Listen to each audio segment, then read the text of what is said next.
Voted Best Barbecue in City View Magazine and a top 100 barbecue restaurant in the country, Dead End is a no-brainer when you are craving the smoky flavor of quality Q. Dead End makes it easy to enjoy their fantastic menu with online ordering and local delivery with Valet Gourmet. That's right, you can have Dead End brought to you. Can't think of the spread for your next event? Get Dead End to cater it. Check them out online, deadendbbq.com. Dead End Barbecue. The search is over. With smartphones being such an integral part of our daily lives, it is truly an inconvenience when it doesn't work properly. It disrupts the normalcy of our day. When you go into the cell phone store to have it repaired, they just try to upsell you on a new phone. That's why the owner of iDrop, TKL, left those places and opened iDrop. His goal is a happy customer. TKL and the team will listen to what you have going on and work to solve the problem of your broken device in a way that best suits your needs, instead of trying to upsell you on something that you just don't need. They don't just repair phones, they can service your laptop or PC as well as your Mac. Windows 7 support is over, but iDrop can help you transition to Windows 10. They have a 5-star rating on Google with hundreds of positive reviews. Let me say that again. I don't think y'all understand how big this is. They have a 5-star rating on Google. Their customer service really speaks for itself. So if you ever find yourself with a device that isn't performing as it should, give iDrop a call at 865-888-9740 or check them out on Facebook at iDrop of Knoxville. If man made it, they can fix it. Deep down the middle's got his man, and he's gone. Jason Swain, touchdown. It's time for the Swain event. Guess what time it is? My time. You can check your iPhone. Better say it's our time. With your host, Jason Swain. My man. Real sports talk for the real sports fan. All you chumps are gonna bow when I whoop him. It's time for the Swain event, fueled by Dead End Barbecue. Give me 2 pounds and a Rick Flair.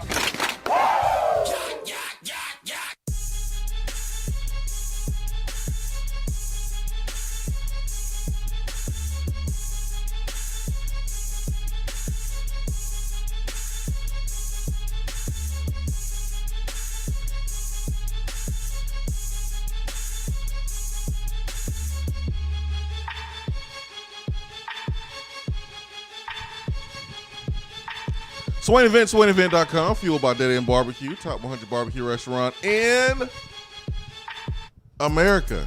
It is Tuesday, July the 7th, best day of the week. 3 minutes past the top of the hour here on the Swain Event. Hope you're having a great morning, because we are. Ben McKee, Jason Swain. You can follow us on Twitter, Ben McKee at Ben McKee14. You can follow me at Swain Event right there on the tweet box. Ben, good morning. Good morning. I'm not doing as well as Patrick Mahomes is this morning, but I'm still doing well. You know, we cousins on his daddy's side. Look, all I'm going to say is My homeboy. Patrick Mahomes is a light-skinned brother. Yeah, he's mixed. His Yes. daddy's black, his mama's white. So Exactly. we cousins on his daddy's side. I'm cousins on his mama's side. Exactly. We're So- both covered. So in we this all one. cousins. Patrick Mahomes, as Shannon Sharp would say. Oh my goodness. 10-year extension. $510 million. And he's factor in incentives. He's worth every penny of it. Every penny If of he it. continues to play like he's played the first couple seasons, he's worth every single penny. Yeah, and then you look at the rest of the roster, and Tyreek Hill is 26 years old. Mecole Hardman is 22 years old. Travis Kelce is 30 years old. Sammy Watkins is 27 years old. Clyde Edwards-Helaire is 21 years old. Damian Williams is 28 years old. Patrick Mahomes himself is only 24 years old. That's absurd that he's the same age as me. Gosh, they're going to be so good for such a long time, assuming that they stay healthy, which stinks because my favorite team is in the same conference as them. Hey, the Chiefs said, you know what? We're not going to allow this future Hall of Famer to play for another organization. We're not going to allow Patrick Mahomes to be Joe Montana, Peyton Manning, Brett Favre, We're not going to allow that to happen. Tom Brady, he's going to retire Kansas City Chief. As long as he plays the way he's playing, as long as you have Andy Reid and Patrick Mahomes, you got a chance to win it. Patrick Mahomes is humble. He's all about football. He's a great teammate. And so happens he's pretty dang good too. But, wow, what a deal. If you want to make a dig about the Chicago Bears, you can. It don't even bother me anymore. No. I don't think there's a dig to be made about the Chicago Bears. I think the Bears were playing chess, not checkers, when they decided not to draft Patrick Mahomes and instead take Mitchell Trubisky, because since they drafted Mitchell Trubisky, they avoided a $514 million bullet. They don't have this huge figure of money hanging over their head for the next 10 years. They can explore other positions on their team. They can take care of other people. They are good to go. They are not going to be under the burden of having to pay their star quarterback so much money every single season. So I think the Bears are playing chess, not checkers. Nah, man. No, they wasn't even playing paper, rock, scissors. They wasn't even playing Connect Four. They wasn't even playing Goldfish. They wasn't even playing Uno.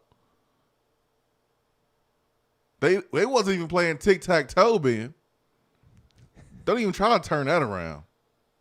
Oh, they were playing tic-tac-toe. They just got swept. My goodness. But yeah, I'm Patrick Mahomes' cousin on his daddy's side, and you are Patrick Mahomes' cousin on his mama's side. Yes, third cousin removed. Second cousin. We can't both be second cousins. Second cousin. Y'all hated that man's girlfriend before he got paid. Y'all thought she was annoying before he got paid. I'm gonna need Patrick Mahomes to stop eating steak with ketchup, though. I'm gonna need for him to step his game up now. That's your cousin, our cousin. Why don't we talk to him about that? Yeah, I mean, when you hit certain levels, it's time to step it up. And Jeremy Pruitt did that.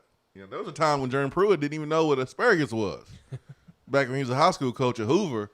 But now that's all he eats probably is asparagus, because he's paid in the shade right now. For almost $4 million a year. Of course he knows what asparagus is. But back when he was broke, he didn't know what asparagus was. Patrick Mahomes, on his rookie deal, and we've seen commercials. I've heard him talk about how he eats his steak with ketchup on top, like a damn 7-year-old. But now, a $500 million contract. He's worth every penny. Worth every penny, man. Here's my question to you real quick before we discuss Tennessee's quarterback, Jarrett Garantano. I'd rather talk about my cousin. This is a family show, Ben. This is a family show. I'd rather talk about my cousin, my homeboy, Mahomes. Patrick, my cousin. Patrick, my cousin. Patrick, my family. He's going to be making $45 million per year, and that's before incentives. So if he makes it to the AFC Championship game, I think he gets a cool $1.2 million. If he wins the Super Bowl, I think he gets a cool $1.72 million, somewhere in that range. But without incentives, he's making $45 million per year. What money do you think Lamar Jackson and Deshaun Watson are going to get? Not as much. Not as much, but I guarantee you they'll be in the ballpark. Deshaun Watson said he doesn't want to do a 10-year deal, and I don't blame him, because I wouldn't want to be the quarterback of The Texans. and Bill O'Brien. But you can still get paid a ton of money per year, not be there for a long period of time. Yeah, I mean, I think the next wave of young quarterbacks, that is, Lamar Jackson and Deshaun Watson. Now, they're not on the same level as Patrick Mahomes to me, even though Lamar Jackson won MVP. Patrick Mahomes won MVP 2 years ago, but they're number 2 and number 3 behind them. Patrick Mahomes on another level. Yes. So I think You know, if Dak Prescott can be talking about getting $30 million a year, Deshaun Watson and Lamar Jackson, they're better than Absolutely. Dak and Prescott. I like Dak. Dak's good. Dak deserves to get paid, but to me, it's a tier system of Patrick Mahomes, and we're speaking of the young quarterbacks. Patrick Mahomes is that tier 1 guy, and then Deshaun Watson and Lamar Jackson, they are the tier 2 guys, and then Dak Prescott is in that tier right below them. Like, Dak is in the 30, 35 per year range, in my opinion, and then Lamar and Deshaun are kind of in between Dak and Mahomes, like around 40-ish. I think both are worth that much money. 37 per year, 40 per year. Would you agree with that? Yeah, no doubt. Yeah. Lamar's going to get paid. Dak is going to get paid. Deshaun is going to get paid. It's just a matter of time, and they can thank Patrick Mahomes because he absolutely upped their price, in my opinion, yesterday. They won't make as much as he is, but he helped inflate their value, in my opinion, with how much money he got yesterday. Yeah. I mean, $500 million, $500 million is the contract that Patrick Mahomes just signed, which is absurd to think about.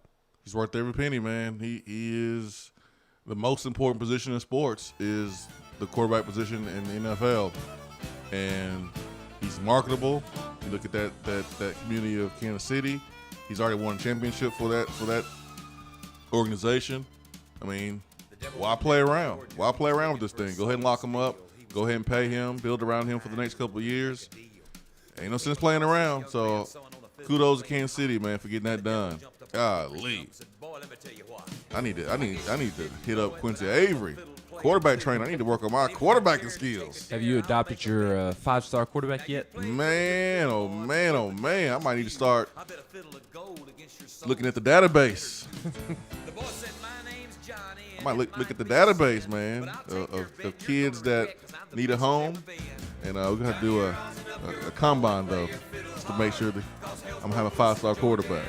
But my goodness, man, $500 million. I don't mind having a quarterback that's a backup like Tyler Bray or Josh Dobbs. I'll sign up for that as well. But I prefer Patrick, my cousin. Patrick Mahomes. That's what I prefer. I prefer that, man. That's big money right there. That is big money. 865-255-03. Be right back.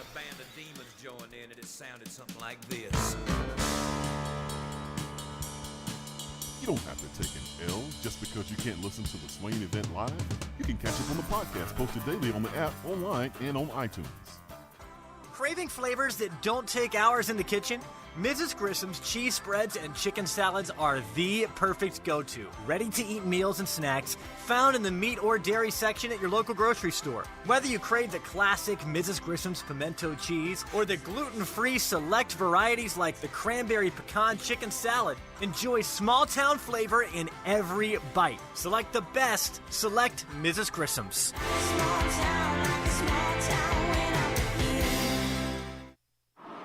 You're driving home, flashing blue lights in your rearview mirror. You pull over, step out of your car, and the next thing you know, you're being arrested for driving under the influence.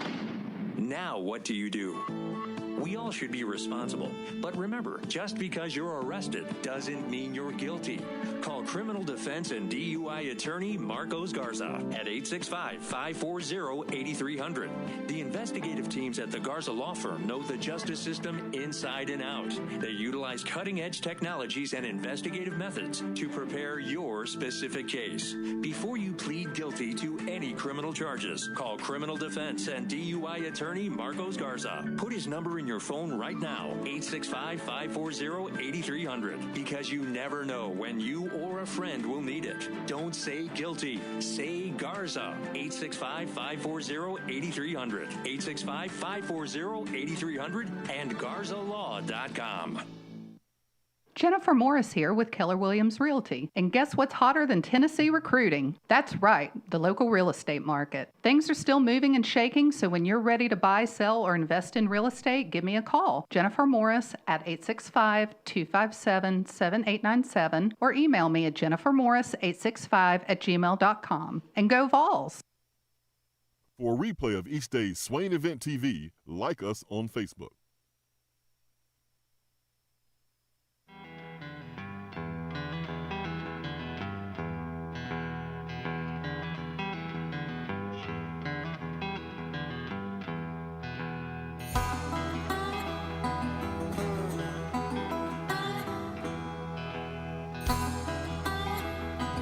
Eight 255-0255-03 is our telephone number.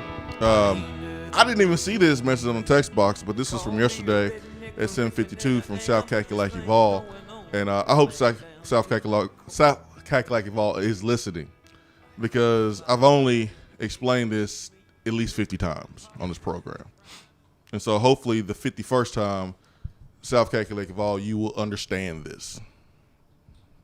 I don't know how many times we've had to say this.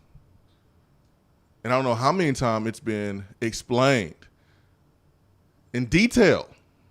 So to not understand this point is either a choice, or you've not been paying attention at all. So I'm not going to read the entire message I got from South Kakalaki Vol, but it is a message that is about Black Lives Matter, okay? And he is not, South Kakalaki Vol does not approve of me supporting the organization. Well, guess what? I've never said anything about the organization. We have clearly, on this program, we've had T. Martin on this program, who clearly laid out the football program's initiative, their plans, which is to support the idea that Black Lives Matter. Not more than anybody else's, but equally. That's what the phrase means. It's the phrase. It's the phrase that Black Lives Matter, which is different than the organization. This is something that Trey Smith clearly laid out in a statement that he had to give last week, because folks wasn't listening and folks was not reading. They were just jumping to conclusions and jumping to their own opinions without reading, without listening. This is the problem. You have to listen to understand. So not one time have I ever said I support Black Lives Matter organization, because honestly, I have not dove in to learn everything about them. So I don't support anybody or anything until I know what they're about. But I am saying the phrase, which is the phrase is Black Lives Matter, not more than anybody else. It's just a phrase. It's an idea. So it's not about organization. But again, this is the 51st time we've explained this. So let me give you an example. Go Vols is a phrase, right? Correct. Go Vols. If an organization starts and they name themselves Go Vols, and they believe in anytime we see a Florida fan, Bama fan, Georgia fan, we're just going to beat them up. We're just going to start fighting them. That's the organization's ideas. So you may not agree with the organization's ideas that call themselves Go Vols, but you support the idea of Go Vols because you're a Tennessee fan. It's the same thing. So you have an organization, you have an idea. One is one is the other. It's pretty simple. Stop getting caught up in the news. Stop getting caught up in people's narrative. Stop getting caught up in people's political shenanigans. It's really simple. One is the idea, one is the organization. The idea is what I support. Is the idea is what Jeremy Pruitt supports. The idea is what T. Martin and these players support. It's something that everyone should support, to be honest. But somewhere along the line, it's been twisted and turned around for political gain. And South Carolina, of all, you've allowed yourself to get caught up in it. 865-255-03. Yesterday, we, like we always do, start a really good debate, really good conversation at 9:52 or 9:53. And then we don't have enough time to really dive in and have a good discussion. Yesterday, we talked about, okay, who's the most important player? Who's the most important player on this football team? 247 did a countdown from 20, and I want to say today they should release the second most important, because yesterday was the third most important, which was Henry To'o. So it's about time to go ahead and release 2 and 1. But we assumed that 2 and 1 was going to be Jared Garantano and Trey Smith. And we went back and forth yesterday to try to make a case for Trey Smith being the most important, which you could. I just think Jared Garantano is the most important player in this team. He's most important. Is he the best? Is he the best? No, he's not the best. The best player in this football team is Trey Smith, and it's not even close. He's the best player. He might be the best player in the SEC, but he's the best player in this team. So you could be the best player on the team and still not be the most important. It's crazy that sound.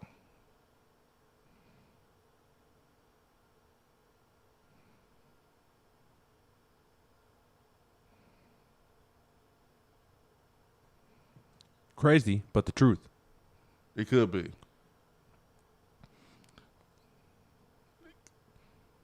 But that's the situation. When Jared plays a certain level, man, this team can win most of the games that they're going to play in. It can win the SEC East. I think that's fair to say. You want to go that far? Or is it just hard to wrap your mind around? I'm not going to disagree with you that they can. I think they give themselves a chance. Yes. I think if Jared Garantano, and this is the conversation we are leading into, if Jared Garantano plays like he did against Auburn, plays like he did against Missouri, plays like he did in the second half of Kentucky, second half of Mississippi State, and that Mississippi State game, he did nothing special. Tennessee leaned on the run, but I believe he was 6 of 7, along with a touchdown. And, yeah, that's not doing a whole lot. His number wasn't really called because, again, Tennessee really relied on the run game in that second half. But that's what we need Jared Garantano to do, lean on the run. And when you are asked to make a pass, get the job done. Play within yourself. So that's why I am mentioning the Mississippi State game. He played well in the South Carolina game. Which leads us to what you were going to bring up, because we had a comment on Facebook yesterday. Mm-hmm. I can't remember who, so my apologies to whoever posed this question / comment. But the comment was that he thought that the 2019 performance against Missouri for JG was more impressive than the 2018 performance against Auburn, because if you go back and you watch that Auburn game, there were quite a bit of 50-50 balls to Marquez Callaway and then Ty Chandler. JG dumped it off over the middle of the field, if I remember correctly, and Ty Chandler scampered in for a 30, 40-yard touchdown. In the eyes of that listener, the Missouri game was more impressive. Yeah, I just don't subscribe to taking credit away from a quarterback that is responsible for a touchdown pass. Like, I understand looking at the Tyler Bird touchdown against Mississippi State or the Quentin Dormady pass against Georgia Tech, where he threw a 5-yard hitch to Callaway, and Callaway pretty much did the work. Like, I understand those passes. I do. But that touchdown pass to Ty Chandler in 2018 at Auburn, that was something that was drawn up, that the offense coordinator did a great job of scheming Auburn. It's no different than what Coach Cutcliffe did with me in 2006 against Cal. And I give credit to Ainge for making that throw. Even though it was wide open, he made the throw and hit me in stride. I didn't have to slow down. I scored a touchdown. Well, Jared Garantano did the same thing against Auburn in 2018, where he hit Ty Chandler, who was lined up as a wingback, and ran a seam. Looks like he was versus cover 3 against Auburn, and he was wide open. Like, I don't take credit away from quarterbacks that are responsible for touchdown passes. Now, everyone loves up on Jawan Jennings for the Hail Mary, but the ball had to get there in 2016. And the catch was more difficult than the throw, but the throw is still very, very important. The throw is super important because you got to think about it. You're at, 50 yards or whatever, and you have to throw the ball in a place that's high. You're trying to throw as far as you can, but without throwing it out of bounds. You have to get it to – You have a 10-yard window. Exactly. You have to get it to the end zone. So no one talks about Josh Dobbs' throw. Like, no one talks about it. It's all about Jawan's catch, which, listen, Jawan deserves a lot of the credit there. But no one talks about the protection. No one talks about the throw. Because and the protection is key because Dobbs has to wind up. Correct. He has to buy enough time for the receivers to get down there. And he didn't have to scramble or anything because of the protection. And here's another thing. When you know it's a pass as a defensive lineman, you got your ears pinned back. You going after the quarterback. No, so Kirby only rushed 3. Still. But that's a different conversation. Still. You know it's a pass. Correct. And I've seen offensive lines give up a sack or allow some pass rush with 3-man blocking. We have seen that with Tennessee plenty of times. I didn't want to get too. But this was second best offensive line in the SEC. So it's good to talk about. But unless it's like a hitch route where the quarterback throws the ball to the receiver and it's off coverage and the receiver breaks 4 or 5 tackles and scores a touchdown. Okay, I get that. But any other throw, I don't take credit away from a quarterback, and especially on jump balls, because you still have to make the right decision on reading the safety. You still have to locate the ball, place the ball in the right location so it doesn't go out of bounds, that it's not inside, that it's not low. So Jared gets credit for those throws against Auburn, man. He gets credit for those throws. Absolutely. You don't take that away from him. Which makes the question that much harder. Which game from Jared was more impressive? The Missouri game of last year, where he was 23 from 40, 415 yards.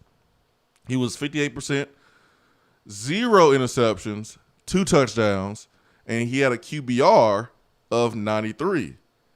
And how about this? Since he was listed as a dual threat quarterback, according to the recruiting services, he did have a rush for 12 yards. That was his long. On the night, check this out. You'll love this. So he had a long of 12 yards.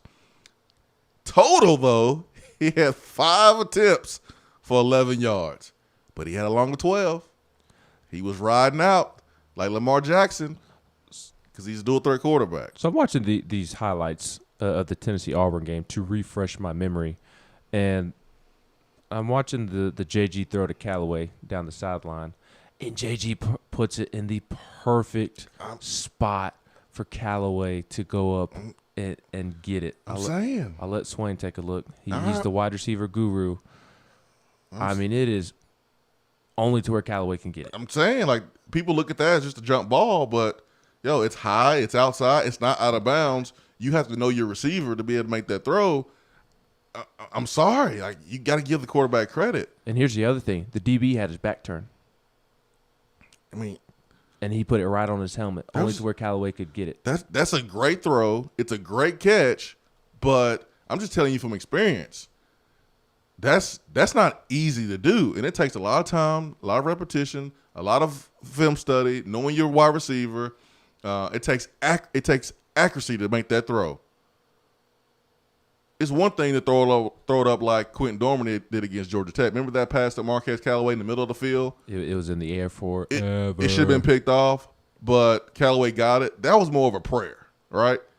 Mm-hmm. But the back shoulder throw, that's a throw that you got to have accuracy to throw it. This ain't Madden where you just toss it up. It's not a Hail Mary. And on the Ty Chandler touchdown, I mean, he splits two defenders perfectly. I mean, it wasn't just Ty Chandler running wide open like he did in the Georgia game. If you remember the 2018 Georgia game in Athens, Ty Chandler had that early touchdown. I mean, he was wide open, and there was nobody within 30 yards of him. But against Auburn on that particular touchdown, I mean, there's linebackers on each hash, and JG was able to fit it right there in the middle. So the Auburn game, Ben, Mizzou, JG had a QBR of 93, and against Auburn 2018, his QBR was 94.7. And here's what he did against Auburn. 21 for 32, 328 yards, 66% passing, 2 touchdowns, 0 interceptions, had a long of 42 yards. And his long rushing was 12 yards. 12 yards. You're right, Ben. You win a brand new car. Yay. Call Nick Saban, and he'll have it for you. He's already hooked me up with one. I'm sorry, man. I don't see another game that's more impressive than what he did at Auburn. I'm sorry. I thought you were about to say the Missouri game. I think the Auburn game is more impressive because aside from the stats. Me too. Both games were on the road. Yes, that Auburn game was an 11 o'clock kick local time, and it was it at the beginning or end of fall break? I think it was at the end of fall break. Yeah, the kids were not there. Students were not there. There was a big conversation of whether or not they would come back early for the game, and so the stadium wasn't. Jordan Hare wasn't what it typically is for big games, but it was still a better environment, or I should say a tougher environment for Tennessee than the Missouri game was, without a doubt, in my opinion. And also, the Auburn defense, although statistically the Missouri defense was better, if you go back and you look at the Missouri defense from last year, they finished third in the SEC in yards allowed per game, but they played a terrible schedule. So the schedule really benefited them from a statistical standpoint, whereas that Auburn defense, I think they finished 6th in total yards allowed per game in 2018. But Auburn that year, they played Clemson week 2 of that season, and then obviously they played in the SEC West against A&M, LSU, Bama, and all the other schools that they had to play. So I think the Auburn performance, aside from JG's stats, going up against a much better defense, and it was in a tougher environment, I think the Auburn game was much more impressive. Me too. Let's get to the phones, and let's get to Tony in Kingsport. Tony, good morning. Good morning, guys. How you doing, sir? Had a good 4th weekend. Are you still shooting off fireworks? I never shot off fireworks. Ah, man. I'm not. I don't know. It's been a long time since I've actually enjoyed fireworks. I mean, unless I get to blow something up myself, like they have those parks where you can go like shoot like rocket launchers and stuff. Yeah, not the same. Yeah, I'm with you, man. I'm with you. There was a stretch where I didn't really care about fireworks until my kids got old enough to care, and I guess now I got to get some for next year because they really enjoyed it. But I didn't really enjoy it before kids. The last time I did was when I was a kid, and I had to, I was popping them myself and shooting them off myself. So I'm with you right there, Tony. I understand. Yeah, those bottle rocket wars. Bottle rocket wars got pretty intense back then. Yeah, and Roman candles, my friend. Yep. Yeah. Absolutely, Yeah. man. All right, sorry, didn't mean to derail you. So That's all right. I never made it down to dead end anyway, so I will eventually. What I wanted to say is like when going to your who's the most important player, there's the most important group. I think is the offensive line. Right now, the offensive line is the most important group. Most important player is JG. He is your field general. He is the one that has to. He's your time manager. We can't have many more 3-and-outs, and then we get behind. We need to make sure we're moving down the field, taking up the clock, and scoring, putting points on the board. Mm-hmm. And 9 times out of 10, the most important player is going to be the quarterback. Now, the one time I'm thinking about, and a lot of people will be mad at me for saying this because you can't really talk about any other teams, is Alabama. In that point, Najee Harris is your most important player. Because, in my opinion, because he has that ability to extend plays once you give him the ball. So the quarterback is just basically just make sure you don't turn it over. Yeah. What do you think about that? Yeah, Mac Jones is in the A.J. McCarron phase when A.J. McCarron won his first championship. He was a game manager. And I don't know if Mac Jones really needs to be a game manager this year. He has a lot of offensive weapons, so he definitely needs to take care of the football. And if Alabama loses during the season, it's going to be because of his his ball security issue. Now, Najee Harris is he is a stud. I won't be surprised if he averages 200 yards a game in all-purpose yards. 200 yards a game in all-purpose yards. I won't be surprised if he does that, just because he's a threat passing, he's a threat running the football, and he's running behind the best offensive line in the country. So I don't have much of a problem with what you just said, to be honest, Tony. I think when you talk about Tennessee, when we play Kentucky, pretty confident we would win that game. But I ain't gonna lie, man, I was real nervous after the first half. The reason why I was nervous after the first half, and I don't know if you remember, Tony, and how you felt during that football game, but I was nervous in the first half because Kentucky controlled the game, because they controlled the first quarter. They had the ball the entire time. And if you can do that, if you can control the line of scrimmage with your offensive line and you're running the football, I don't care if it's 4 yards. If you're getting 4 yards a pop, you're still picking up first downs. And now those safeties are going to creep up. They're going to put their eyes in the backfield, and that's when you can throw the ball over the top without a bunch of mess around.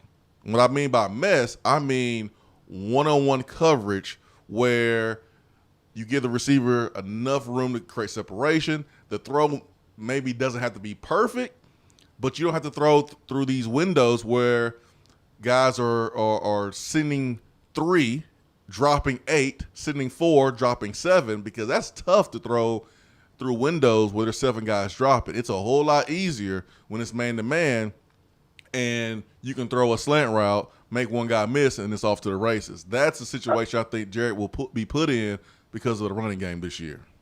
Yeah, the perfect example of that, and I hate bringing it up because I'm a Steelers fan, the Tebow throw. Polamalu, who moved up so far that he was out of position, throw a perfect pass, bam, gone. Mm-hmm. So if we can get to that point, but Jared has to be more consistent in his throws and better decision-making, and I think we have it. But if he doesn't, there are people nipping at his heels. So this is more of a make or break for him, I think. And I think we can do it anyway. But he is the most important player coming into the season in my book. I agree with you, Tony. Thank you so much, guys. Hey, thank you, man. Have a good day. I agree with you, Tony. I mean, as much as I want to look at the Mizzou game, and you got to think about Jared had one hand, basically. He had an up or down season. And even at the, that Auburn game, we had lost 4 games before. Wait a minute. We had lost 3 games before going into that game, and we just got our head beat in at Georgia. But there was a little part of that Georgia game in the second half that gave us some hope that they would go down and beat Auburn. Remember, Tennessee didn't give up. Tennessee didn't quit. Tennessee week in between. Yeah, Tennessee made a little run there, even though the score says 38-12. But Tennessee showed some fight, and that fight is what we saw against Auburn. Now, Auburn had some infighting. They had some issues, but that defense still was a top 10 defense. And for Jared to do what he did against Auburn on the road, against a top 10 defense, very, very impressive. I think that was Jared's best game. I wonder if Jared is ever asked what game he felt like was his best game at Tennessee. I wonder what he would say. Well, next time we speak to him, I will ask him. You do that. You're not going to forget, are you? I don't think so. Okay. There's a possibility, because who knows when we will talk to JG. Yes. I want to know that. I want to know what he thinks. 865-255-03. Hour 1 brought to you by Hiller. HappyHiller.com.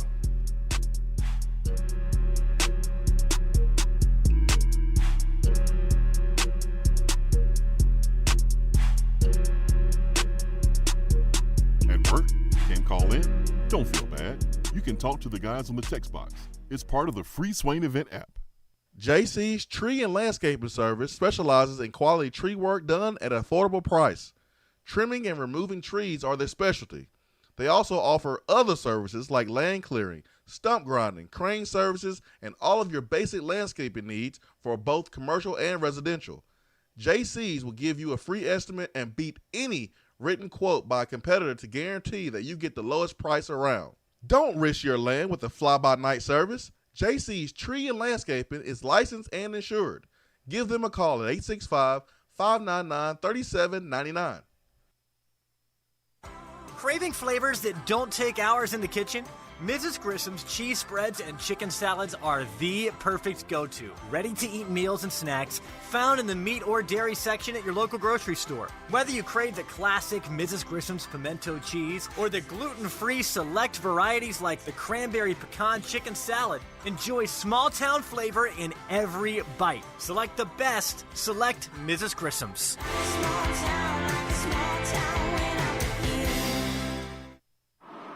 You're driving home, flashing blue lights in your rearview mirror. You pull over, step out of your car, and the next thing you know, you're being arrested for driving under the influence.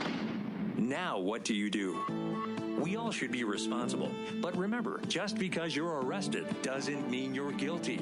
Call criminal defense and DUI attorney Marcos Garza at 865-540-8300. The investigative teams at the Garza Law Firm know the justice system inside and out. They utilize cutting-edge technologies and investigative methods to prepare your specific case. Before you plead guilty to any criminal charges, call criminal defense and DUI attorney Marcos Garza. Put his number in your phone right now, 865-540-8300, because you never know when you or a friend will need it. Don't say guilty. Say Garza. 865-540-8300. 865-540-8300 and GarzaLaw.com.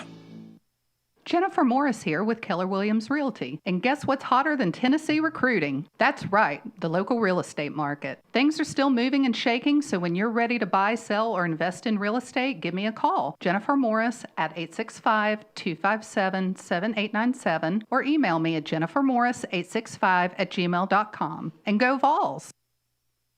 For a replay of each day's Swain Event TV, like us on Facebook. I just wanted to come by and congratulate you on the great work you've been doing. I like your style. You remind me of a young me. Failure is not an option. That boy is good. Always remind yourself, nobody built like you. You design yourself. Attaboy.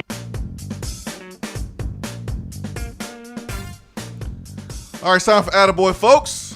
highlighting positivity, we gotta search for it. You can't just find it turning on the news.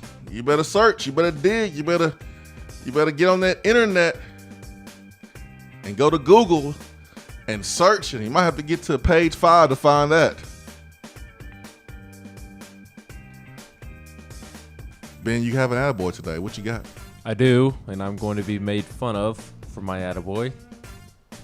But I was searching for one this morning, and I clicked on the NFL page on ESPN, and it was on the right side amongst all the headlines.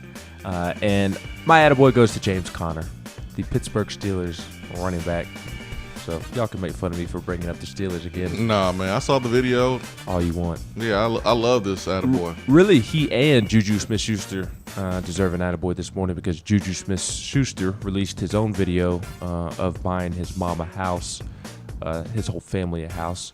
But James Conner did the same thing, and that is why I am giving James Conner an attaboy. This quick ESPN article reads that the Steelers running back surprised his mom, Kelly Bibbs, with a new house, posting a video of the unveiling to Instagram late Sunday afternoon. Conner pulled off the surprise with the help of his brothers, who slipped out of sight until Bibbs entered the house. When she went inside, she saw Conner standing in the empty house. A gold balloon display reading "Welcome Home" hung at the end of a hallway. Bibbs was overwhelmed with tears and stepped outside. When she went back inside, Conner and his brother shouted "Welcome home." And as the article points out, this is not James Conner's first big gift of the summer. A month ago, he surprised his dad with a new truck. So shouts out to James Conner for taking care of both his mom and his dad. And as I mentioned, Juju Smith-Schuster bought his family a new home out in California over the weekend as well. And that's what it's all about for these young men when they are trying to make it to the league and reach that second contract so that they can take care of their family in this sort of way. So James Conner and Juju Smith-Schuster get my attaboy for today. Going to the phones to Big Orange Mac. I'll say this, though, right quick. When you get to that level as a professional athlete, you think about the sacrifices that your mom and your dad and everyone made for you to get to where you are. And you want to be able to take care of your mom, take care of your dad. It's hard for a parent not to work again, unless someone's a first-round pick. Even that, like, it's still hard. Taxes get you. Second contract, okay. But I don't think Patrick Mahomes' parents are going to be working anytime soon. No, they don't have to. But I think the number one goal you want to have is to be able to get your parents a house, get them a nicer house, maybe get them a car. That's the first goal. So just really cool that they were able to do that, man. I saw the video. I'm not gonna lie, man. It almost got me. It brought a little tear to my eye. It almost got me. Let's get to our guy, Big Orange Mac. Big Orange Mac, good morning. Good morning, Jay Swizzle. Good morning, Benjamin. My man, good morning. Hey, not to toot my own horn, going back to that Auburn game, I called it. I said, we're going to win that game. Folks thought I was crazy. Everything lined up perfectly. It did. It was 11 a.m. kickoff, our time, Central Standard Time. Auburn was on fall break. It was going to be lackluster. Auburn come off of what game did they have before they play us? They kind of had lackluster, and so I said I called it, and we was gonna go down there on the plains and we was gonna win, and we won. I think that's the best game JG has had since he's been wearing the orange. Now the Missouri game, he played with one hand. He went up there and took care of business in Missouri, but I agree with Ben. That was a good game, too. But the game, his best complete game that he has played since he's been here, it was the Auburn game. Big Orange Man, it was Mississippi State. They lost to Mississippi State 23-9 at Mississippi State the week before they played us. Okay. I couldn't remember exactly, but I'm getting a little old. But it's all good. But he is. I think we're good at every position on the field. He is the main cog to make this engine go. Mm-hmm. Everything, it rests on his shoulders. And I hate to put that on the young man. I hate to put that kind of pressure on him, but he's a fifth-year senior. It's on him. That's right. He's going to make or break us. Like I said, I hate to put that on him, but it's all on him. His performance this year is going to make or break us, and it's all on him. We're good everywhere else but that position, and I'm still uncertain about it. I have to be honest with you. One other thing, I had to go work Friday night, and I didn't get to watch the Johnny Majors doc there on ESPN. Had to watch it the next morning. Didn't get to listen to y'all hardly any yesterday. Whew. I don't know if y'all discussed it. Definitely. But, man, it was really good. And I think they could, ESPN had them on such a tight, time limit and everything. Man, they could have easily done 3 hours on Easy. Johnny. And the last 5 or 6 minutes, whew, when they start playing that Johnny Come Marching Home, whoo, got you. Honey hush. It got me too. It tore me up. Yeah. I was told up. But that lets you know, like he said, from Memphis to Bristol, across this great state, he loved Tennessee. And I imagine, people up in Pittsburgh, love him too. But look at what Johnny did as a body of work. I know his second stint at Pitt wasn't that great, but he took an Iowa State team that had never made any bowl games and took them to 2 straight bowls. Yes. Took Pitt. Pitt was terrible. They was thinking about quitting football and won them a national championship. And by the way, boy, they clapped Georgia's cheeks, son, in that national championship game. That was good to see anyhow. But, he felt the sense of duty to come home. They said when he decided to come back to Tennessee had just lost to Kentucky 6-0. It's like Barry Bryant said when he went back to Alabama, he said, "Mama called, and it's time to come home." That's right. And that's what Johnny did. And it took him a while to get Tennessee football to a respectable level. And he won 3 SEC titles. I think after that 82 Alabama game, when they finally, broke that Bama streak, I think his record was like 32 and 8 or something like that.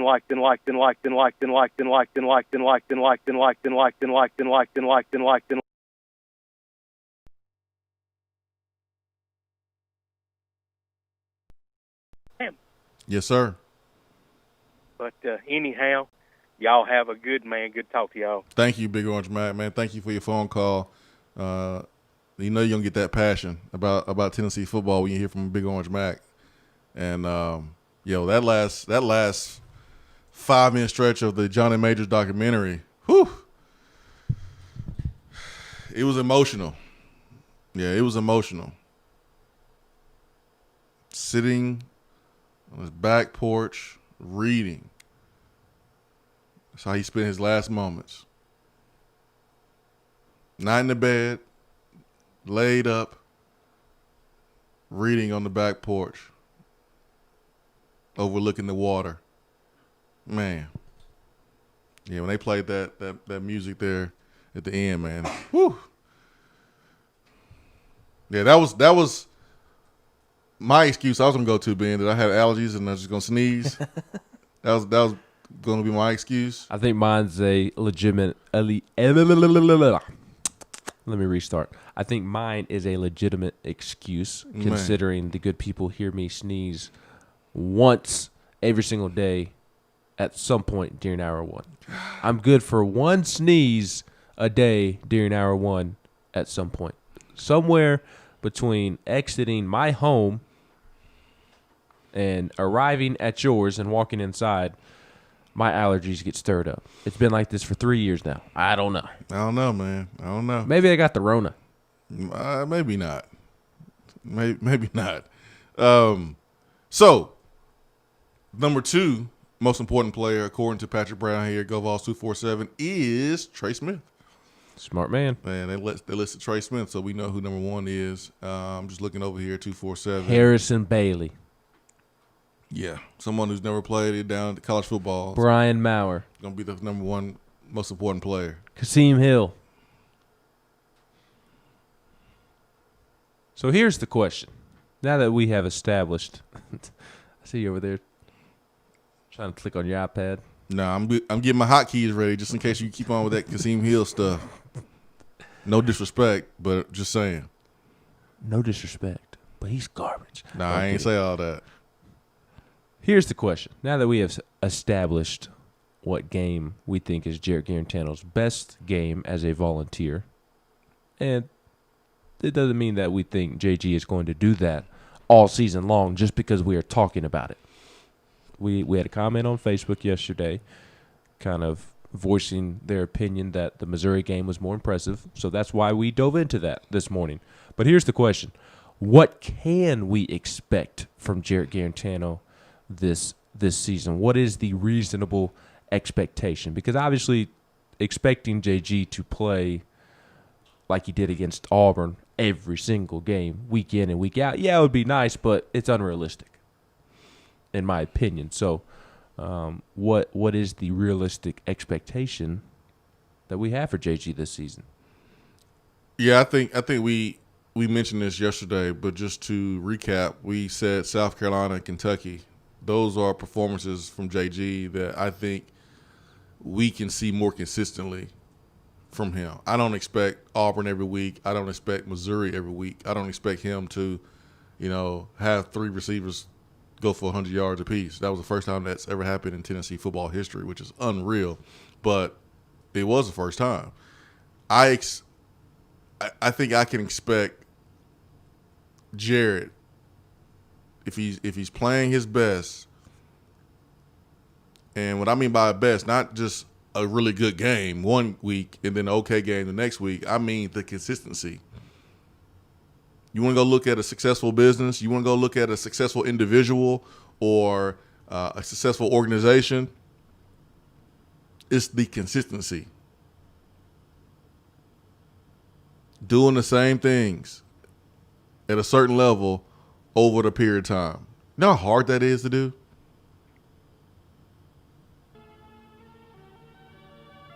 Like, we get up every single morning, the first thing we do is use the bathroom, brush our teeth. That's what we do every single morning. Look at my phone. That's what we do.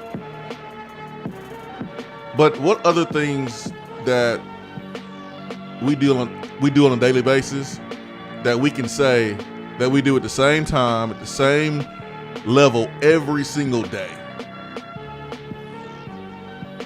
Maybe you get up at a certain time with your alarm clock and you're on your way at work at a certain time. But can you say you do it every single day the same time over a long period of time? That's tough. Consistency is the key here for Jarrett Garantano. And I say Kentucky, South Carolina. I think he can do that. Hour 2 coming up.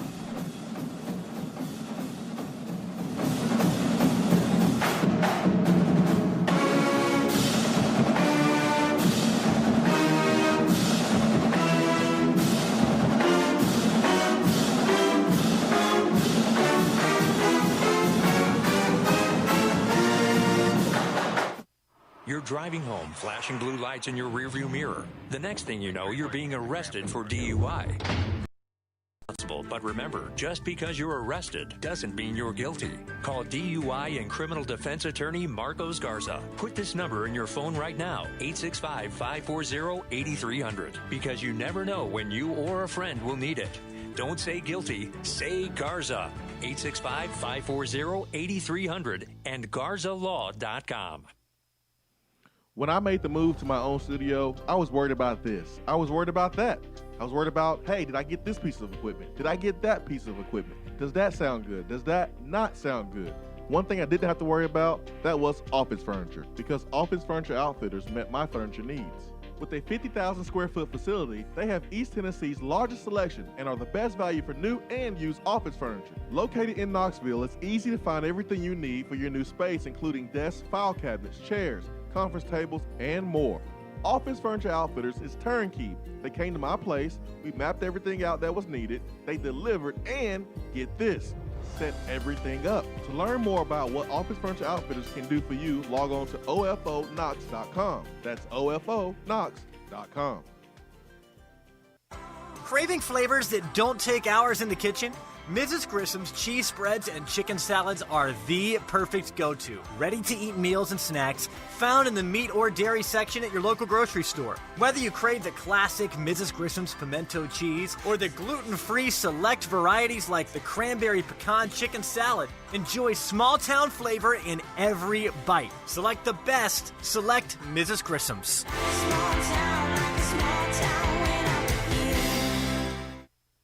All right, team, listen up. It's tailgating time again in Tennessee. But most importantly, team, you're going to need to refi that tailgate and the truck it's attached to with a refinanced auto loan with Alcoa 10 Federal Credit Union with their Got That promotion. They'll give you up to $500 for your debt. Are you serious, Coach? That's right, Johnny. Alcoa 10 will pay you up to $500 for your debt. Now, let's get out there and spread the word. Say it with me. Alcoa 10, Alcoa 10, Alcoa 10. ATFCU is an equal housing lender.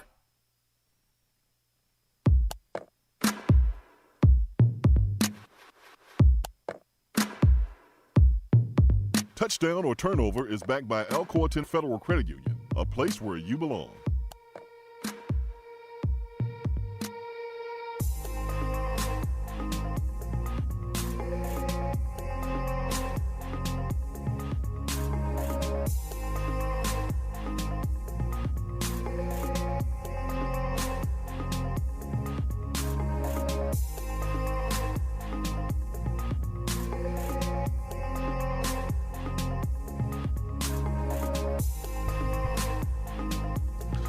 Touchdown and turnover back by Alcoa 10 Federal Credit Union. It's 2 minutes past the top of the hour here in the Swain event. Hope you're having a great morning on a Tuesday here.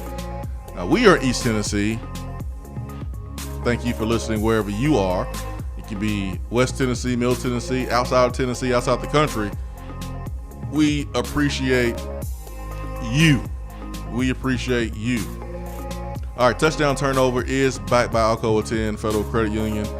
Place where you belong. Paul Feinbaum. Pow. Pow. Pow. Pow. Paul was talking to Brandon Marcello of 247, where he was talking about Tennessee. He mentioned that he was speaking to a group in Knoxville. The group was optimistic, upbeat. They felt like they had it figured out. Paul said, I feel like Jerm Pruitt will get it done. What does getting it done mean? That means being better than they've been for the last 11 and 12 years. Really? Really? You don't say, Paul. Oh, man. Touchdown turnover. Your definition of getting it done is an appearance in the SEC championship game.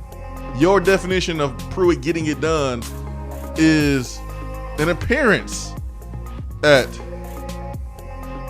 Atlanta in the SEC championship game. Touchdown and turnover. Touchdown.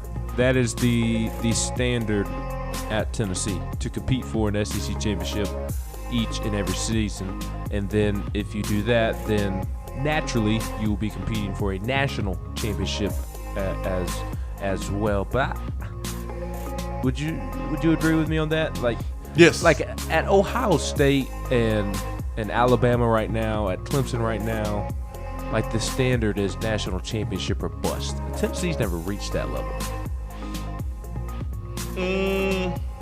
Which is why I say touchdown, that making it to Atlanta, competing for Atlanta every single season is being back. Tennessee has reached that level. When Peyton was there and Peyton, had 11-1 season. Mm-hmm. Florida was the only team that really gave Peyton trouble. You had a good record, but you didn't win a championship. And I think during those times, if Tennessee, the 98 team, would have lost one game and not won a championship, that would have been considered a failure because you had so many NFL players on that team, and you previously just went on a deep run, only lost one game in the regular season, and you didn't win a championship. So I think yes, we've been in that position before, where it's a championship or bust type of mentality, but it's been a long time. But to me, there's a difference between what you just described and kind of what Ohio State is right now. The only difference is Ohio State won a championship before.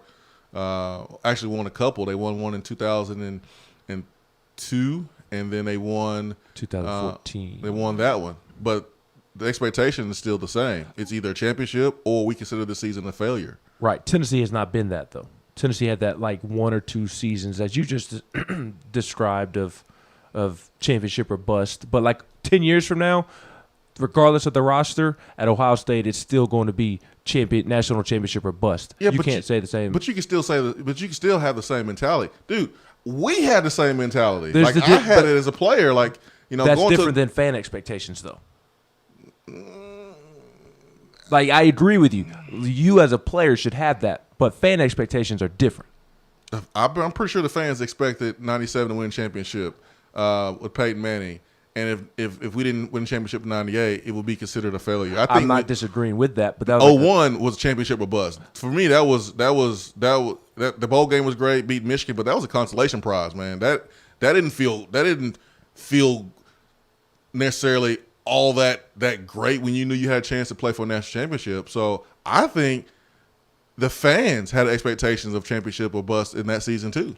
Don't disagree with you. What I'm saying is it's not every single season at Tennessee. That's how it is at other places. Right now it's like that for them because they're in a bit of a cycle. Yes, and Tennessee hasn't necessarily reached that cycle to where every single season over the course of a decade was championship or bust. There's been like seasons here or there, like you just illustrated. Yeah, and I'm gonna say touchdown too. The question is, an SEC appearance for Jeremy Pruitt is, quote, getting it done, and I say touchdown because what you want is to compete for championships. What you want to do as a program is to compete for championships. And if you look at OU right now, and OU they've been beating on the door. Mm-hmm. They haven't gotten in, but they've been beating on the door. Ohio State, even though they won 2014, they've been beating on the door since, but they have not gotten in. They have been competing for championships. Lincoln Riley, would you say he's getting it done? I would say he's getting it done. The only thing that he has left to do is to win a championship. And you're not going to replace Lincoln Riley right now. He's giving you 95% of what you want to coach. The other 5% is actually winning that championship. So what you going to do? You going to replace Lincoln Riley like Georgia did with Mark Richt, hoping you can get the other 5%, only to be in the same position that you were in when you had Mark Richt. But it's a little bit flashier with recruiting, and you made the title game, but you still didn't win. So competing for championships, I think is the ultimate goal, where every single year you can say championship, championship, championship. And sometimes you may not have the team that's set up to go do it. Sometimes you will, but competing for championships is the ultimate goal. And then guess what? You gonna win one. You're gonna win one. Now I don't know if Oklahoma gonna win one. They got to fix their defense first. Yeah, Ohio State has a better chance of winning one than Oklahoma. But the way the SEC is built, Tennessee has a chance to win one because if you get out of the SEC, you got to have tough defense. You better run the football. You better be able to rush the passer. You better have athletes all over the field that can run and jump and have NFL picks. So if Tennessee ever gets out of the SEC, I think they'll have a chance to go win that thing. So, yeah, I know the number one response would be, you ain't getting it done unless you're winning a championship. Well, in that case, who's really getting it done in college football then? Nobody. Because there's Mac Brown, who won one in 2005, but he ain't getting it done right now. Well, other than Saban and Dabo. I said nobody. So Mac Brown won one in 2005. You have Dabo, who won two in the last couple of years. You got Jimbo Fisher, who won one in 2013. Nick won a few, whatever. So if you want to say the only coaches who are getting it done are the coaches who won a championship, well, that would mean 95% of the college football coaches are not getting it done. That's just not fair. That's just not, to me, I just don't agree with that. And a lot of people have forgotten Jimbo Fisher's championship already. Unfairly or fairly, they have forgotten about it. We live in a what have you done for me lately society. We're in a new decade now. Yeah, Jimbo Fisher, Texas A&M fans probably forgot about it because it's year 3 and they're paying him $7 million to not be 5th place in the West. But I wanted to bring up the difference, or I did bring up the difference between the expectations at Ohio State and others than kind of what Tennessee has always been, because I do think somebody will hear us say, touchdown, Tennessee is back when Tennessee makes an appearance in Atlanta. We ain't back. It's Pruitt getting it done when Tennessee makes appearances in Atlanta. But I think people will hear that and say, well, why not national championship? So that's why I wanted to make the distinction between the two. Yeah. I think you can say, hey, that coach is getting it done. If he's competing for championships, yeah, he's getting it done. Absolutely. He's putting his team in a position to go win a championship. The ball has to bounce your way too, though. The ball has to bounce your way. Former was getting it done prior to 98. I mean, they were competing for championships. They just didn't get over the hump. Clemson was competing for championships when they finally got over the hump and won one against Alabama the first time with Deshaun Watson. So you can get it done without winning the championship, but you got to play at a high level to be able to say that. Let's get to the phones. Let's bring in Andy. Andy, good morning. Good morning. How y'all doing this morning? What's up, Andy? How you doing, man? We good. Headed to work. Yeah. Got us on this weird schedule. Hey, man. Bless, man. You got a job, my man. That's right. It keeps my mind clean. That's the most important thing. That is. But, I've really, really been proud of our program and our players, speaking their minds. And, a lot of fans still don't understand or seem to, we should support them on and off the field, of what's been going on. And it just hurts inside, because I've always said, they're human beings. They're kids. Like, just because we watch them every Saturday, that doesn't mean we shouldn't love them during the week, Monday, Tuesday, Wednesday, Thursday, Friday. I've always enjoyed, talking to them afterwards, after games and stuff, and there's nothing like it. And then you got fans out here just absolutely just showing themselves, so to say, like the one this weekend. And I'm like, you can't be a diehard fan and act like that and love our players and being the way that you just showed yourself. and I just couldn't believe it. I'm like, and I almost went down there. I'm glad I did. What are you referring to, Andy? What do you go down where? What are you referring to? This weekend in Elizabeth, and there was a lady named Sonia Holt. Mm-hmm. It was absolutely disgusting. What was disgusting? I mean, she was saying White Lives Matter, was going off on the Black Lives Matter lady that I recently just met. She runs all the Black Lives Matter in Johnson City. It's just, I just couldn't believe it. So I'm like, for context, Andy, because you got people listening and they, you're just dropping bits and pieces, and so yeah. Someone who's listening may not understand exactly what you're trying to say. So you're trying to say that there was a lady that was spewing racist language. Very, very, very bad. Okay. It was very, very graphic.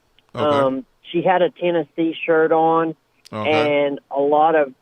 I actually, I had seen it because of a lady called GTA Redhead on Twitter.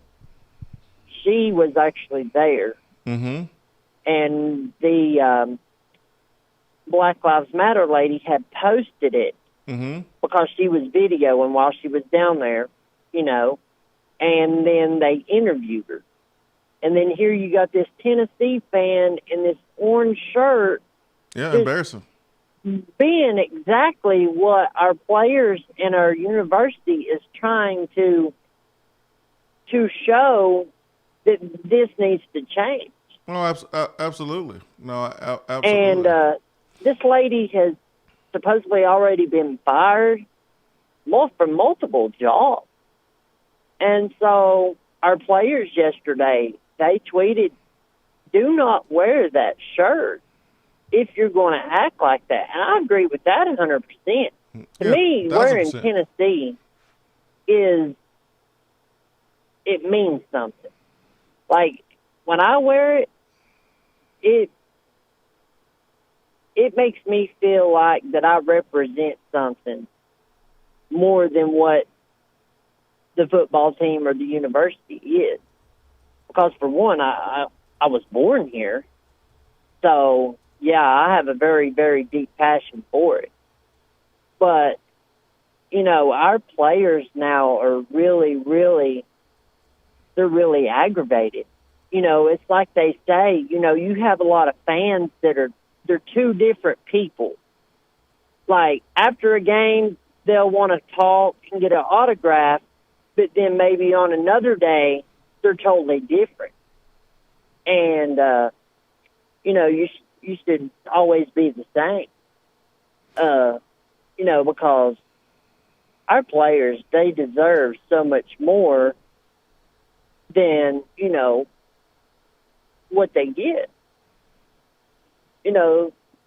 If you see them out in public, you should show them love 365 days a year, even when they're on the field.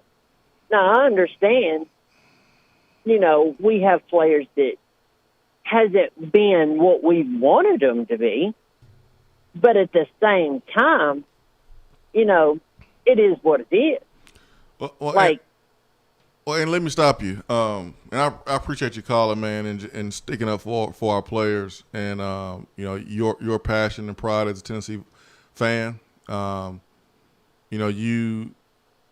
catch a lot of flack because of how passionate you are, and I just want to let you know, man. I appreciate how much you love Tennessee. I know you don't handle every situation perfect. We don't handle every situation perfect as fans. But I appreciate the genuine feeling you have about Tennessee. I'll say this, though, about our players. I never really wanted or expected fans to love me. Because I just truly believe that the word love is something you just don't throw around. And if you say it, you mean it. And so, honestly, as a person, I don't expect fans to love me because you don't know me, right? You don't really know me. You know me from some interviews here and there. But one thing that I think our players deserve, and that's respect on and off the football field. You don't have to love the players. Come on, let's be honest here. Let's keep it real. You don't have to love them. You don't have to love them, but respect them. Yes, I think if they've done everything right to earn the respect, if they're behaving, they're giving their all for Tennessee. They certainly deserve our respect. Now, I saw the video yesterday. I got people dropping the video in my DMs. I saw the video. I just wanted Andy to explain a little bit better to our listeners who maybe have not seen the video. I gave Andy the floor, and so I didn't want to interrupt Andy to explain it. It's Andy's call. He had the floor. I wanted him to explain it because that's what he called in to talk about. So I saw the video, and I didn't have a reaction.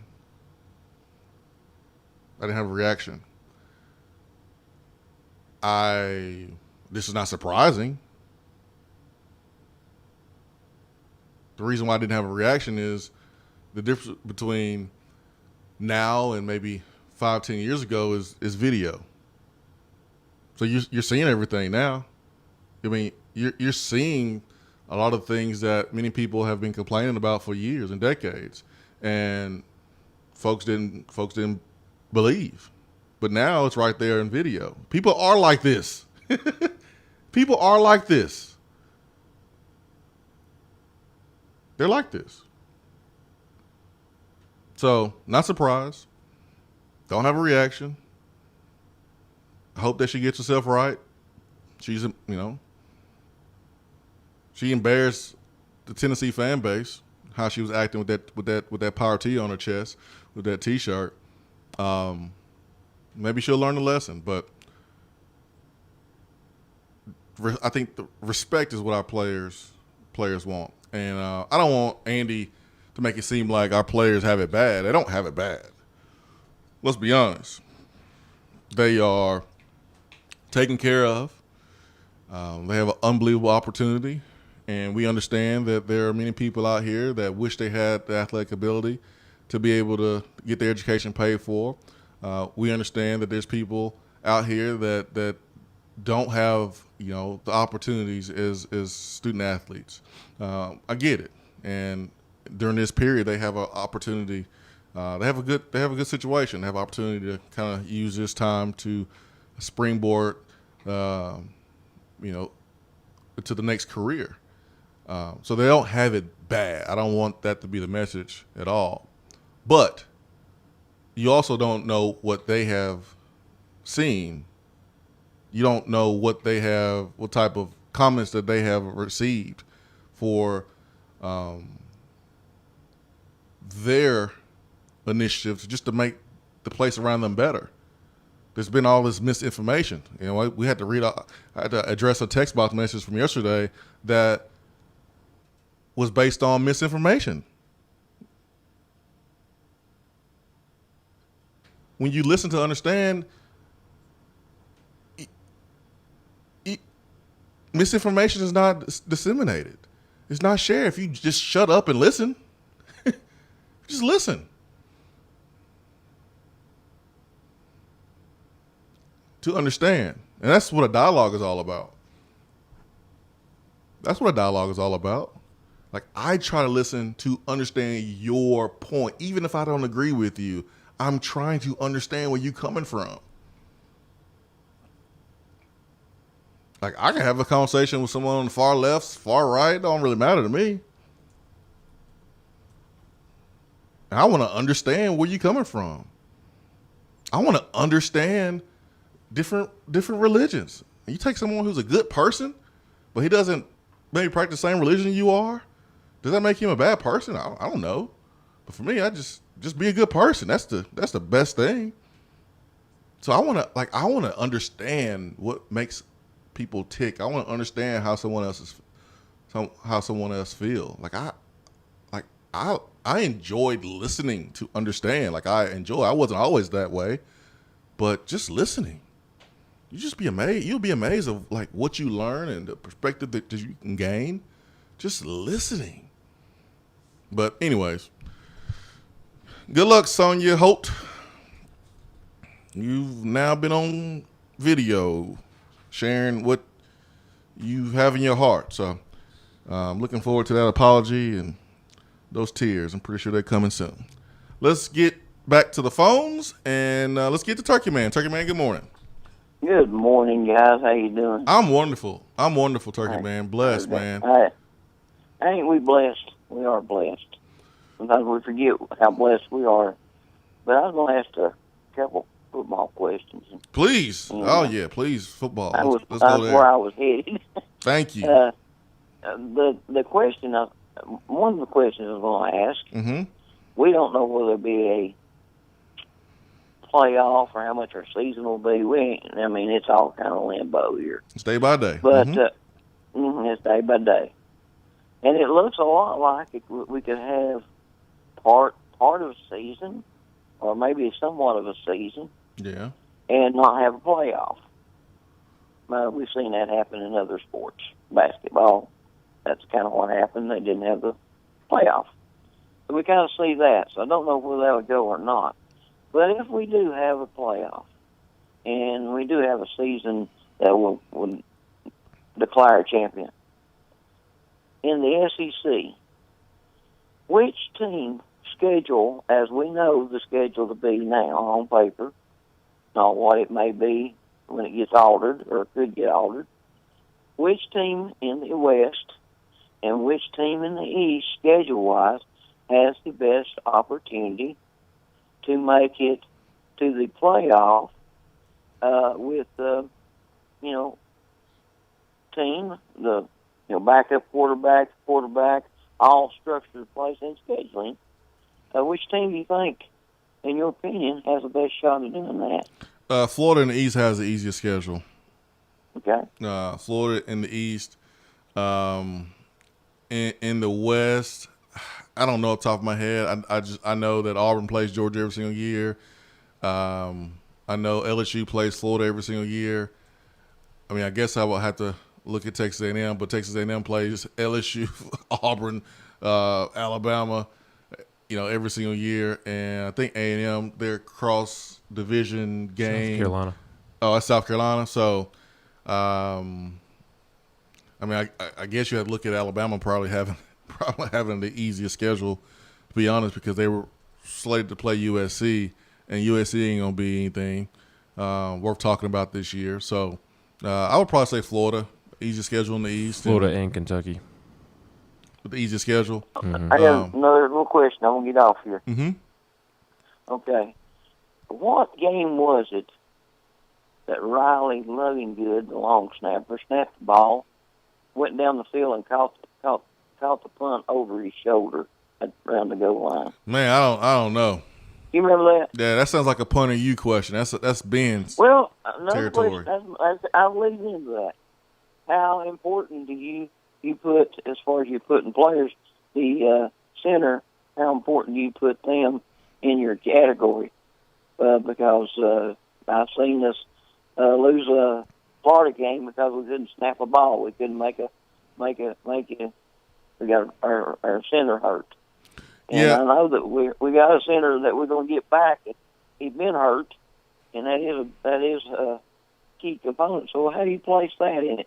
Guys, have a good one, and thank God for football. I think every position on the football field is important. I just think there's a list that you really can compile and makes sort of sense if you want to put a top 10 and top 20 most important players. Like, you really could do that, but every position is important. I've seen Tony Romo lose a playoff game because of a botch hold on a field goal. Every phase, every snap, every part of the game is important. So the long snapper is very, very important. What if he messes up 3 snaps? That's 3 opportunities for the defense to scoop and score. That's 3 touchdowns. That's 21 points or 18 points. So every position is important, but you can look at certain players at certain positions and determine, okay, he is very important. His play holds a ton of weight on the success of our football team. We can definitely say that. Yeah, Ben, what game was that, man? That Riley Lovingood snapped it, a punt, went down, and Fair caught it, man. You the captain of Punter U. You're the director of the fan club. I am the captain of the Punter U ship, but I am not the captain of the long snapper U ship. Oh man, 865-250-503. Be right back.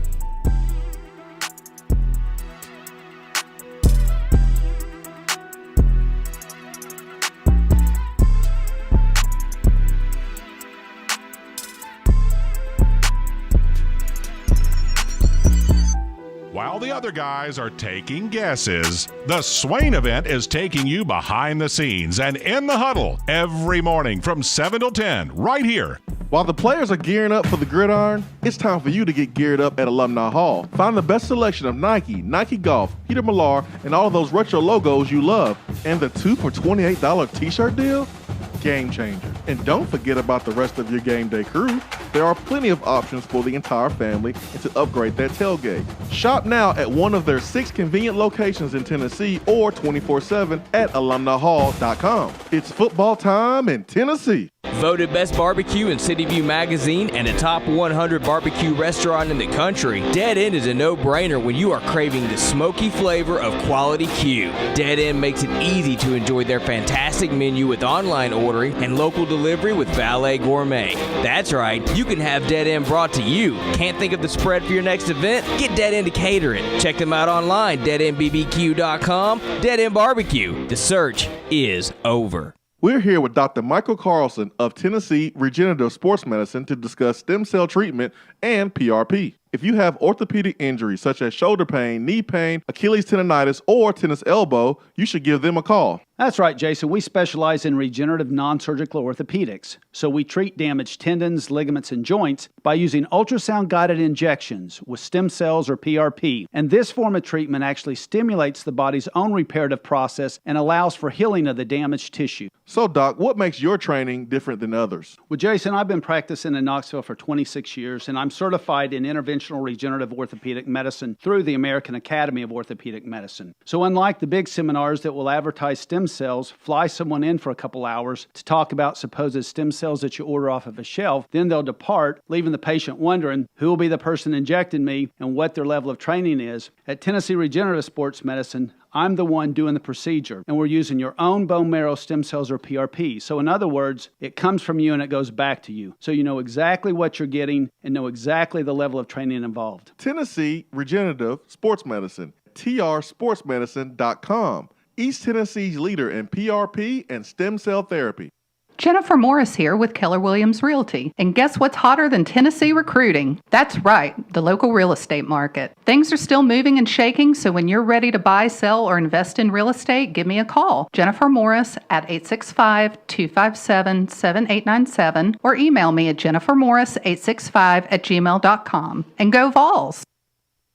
Do you want a custom themed tumbler or bottle to show off your team spirit every day of the week? Well, look no further than Game Time Sidekicks. Every design has you, the fan, in mind. Their tumblers and bottles are double-walled, vacuum-insulated stainless steel, and their quality is second to none in the market. From stainless steel sippy cups to tumblers and sports bottles, Game Time Sidekicks offers something for the fan of all ages to rep their team with. They have many different logo options, so fans will have something they are proud to carry around all the time. Use promo code SWAIN at checkout to get 20% off of your entire purchase at GameTimeSidekicks.com. They also offer $5 flat rate shipping. Be sure to check out the Game Time Workshop on the website and customize your tumbler to make it one of a kind with things like your nickname, number, or initials. Game Time Sidekicks. Show your colors and carry your team.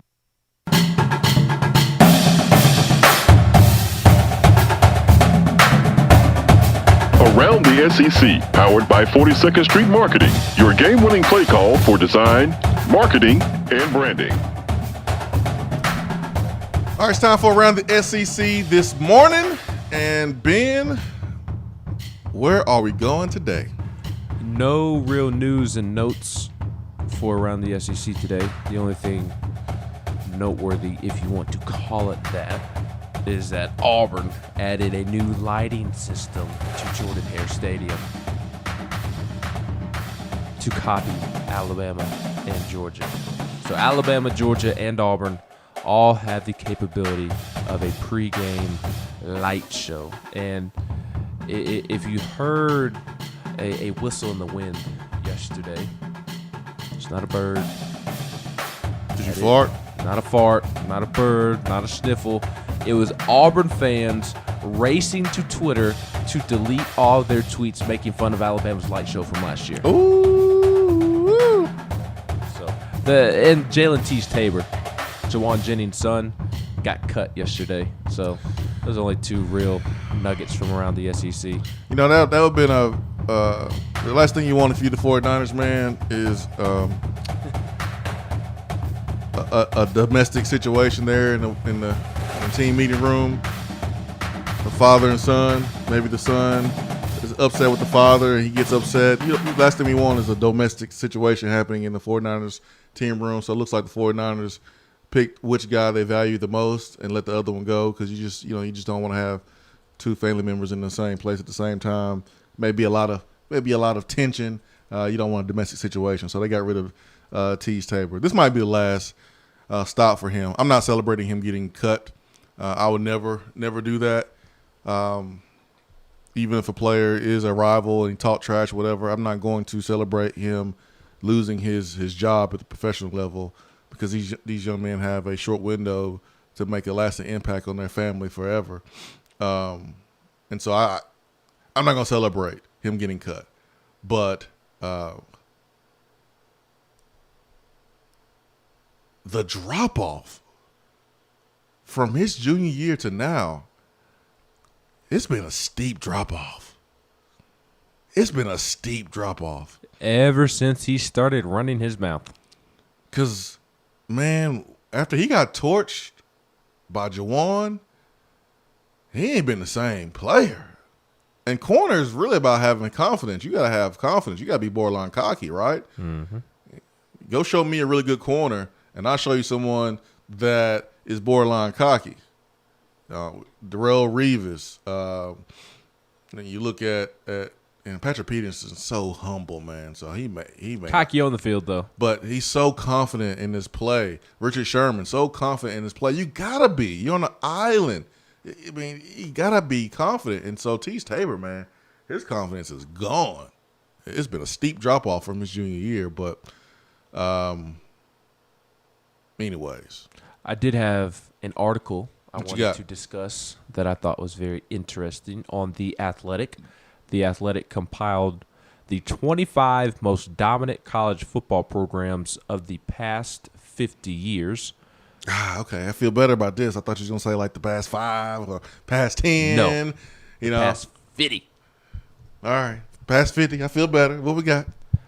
So first, I'm going to describe to you how they generated these rankings. They used 23 categories from 1970, which there will be a couple of teams in which that is important to remember. 1970 to 2019. They used wins/winning percentage, not adjusted for wins vacated by the NCAA, seasons with a 900 winning percentage, losing seasons, average point differential, average rating from Sports Reference's simple rating system, which combines point differential and strength of opponent.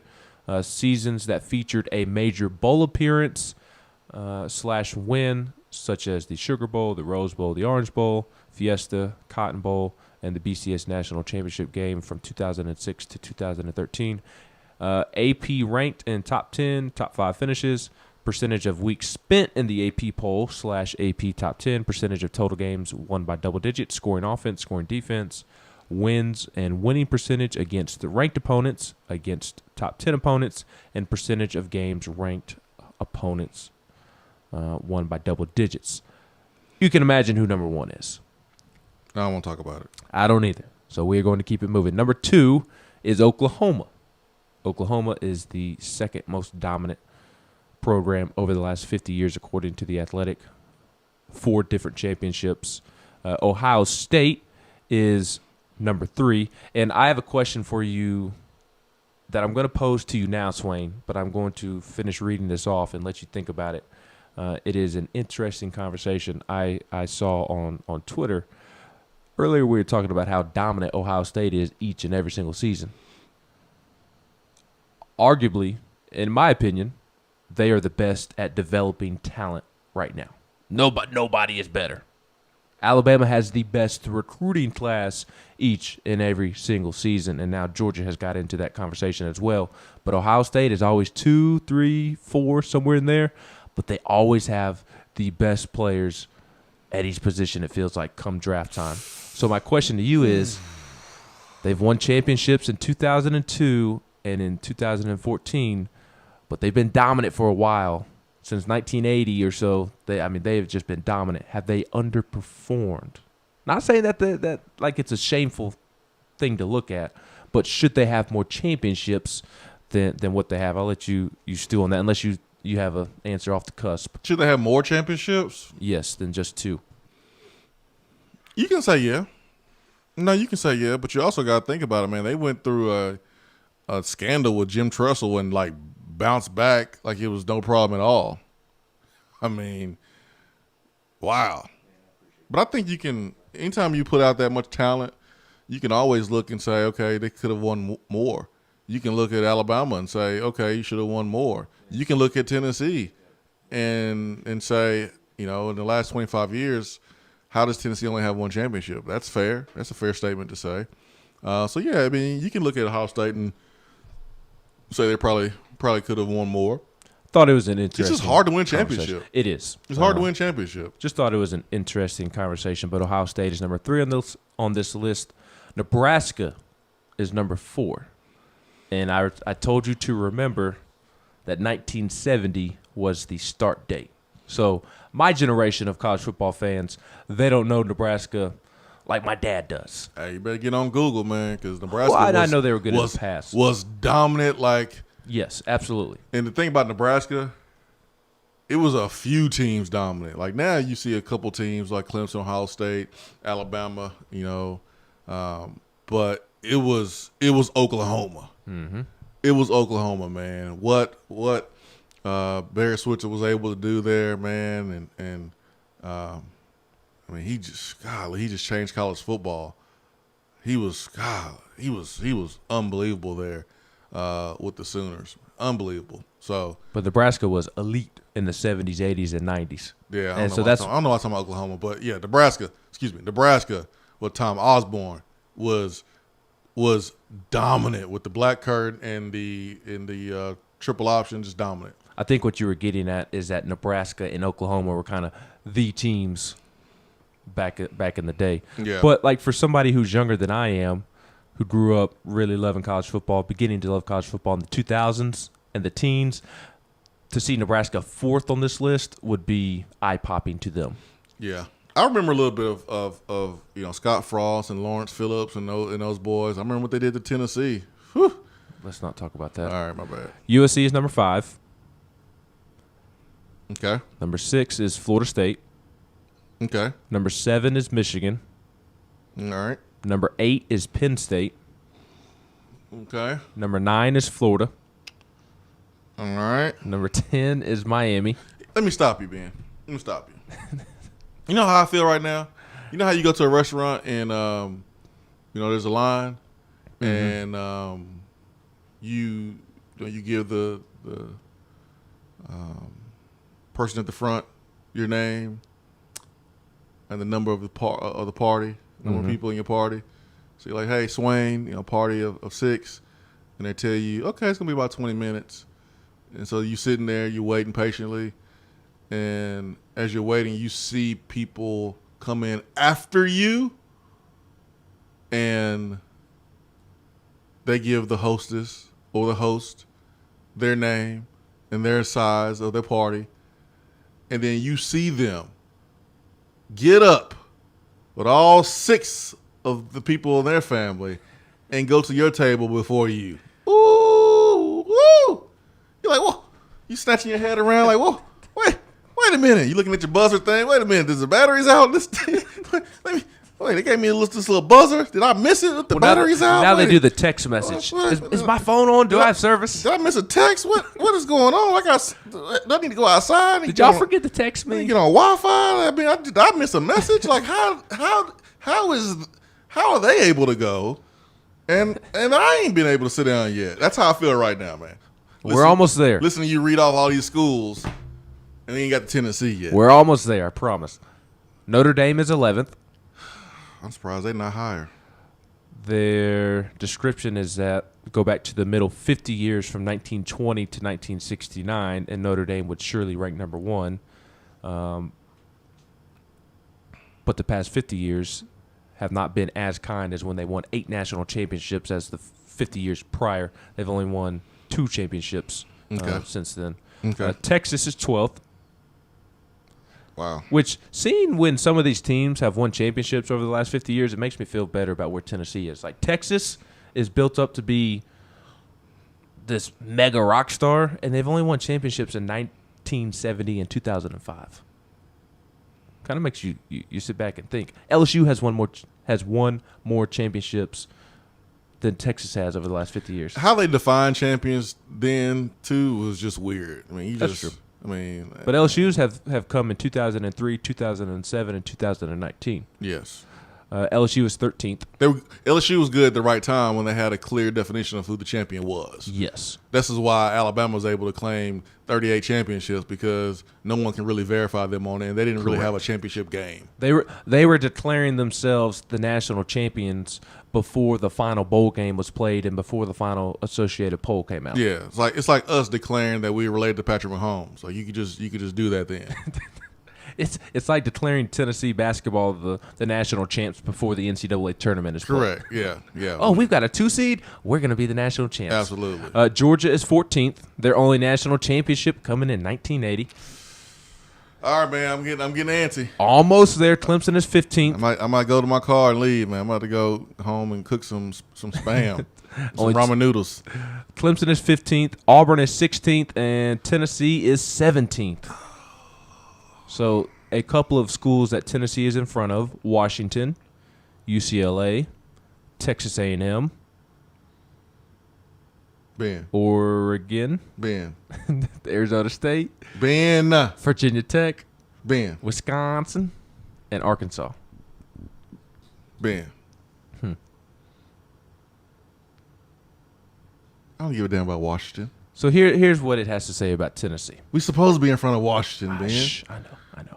Who else you say? Virginia Tech. Yeah. Oregon, UCLA, A&M. This is the short paragraph that it says. Like Nebraska, the Vols have a storied program that has not captured a national or conference championship since the late 90s. Unlike Nebraska, the Vols couldn't be considered overwhelmingly dominant in the preceding 3 decades. They had plenty of stellar seasons, including runs of top 10 teams in the early 70s and late 90s, but they have won 5 SEC titles in 50 years. Even when at the top of their game, they often play second fiddle to Alabama or Florida. They rank in the top 15 in only 3 categories. They're 14th in AP top 5 finishes, 15th in average strength of schedule, and AP top 10 finishes.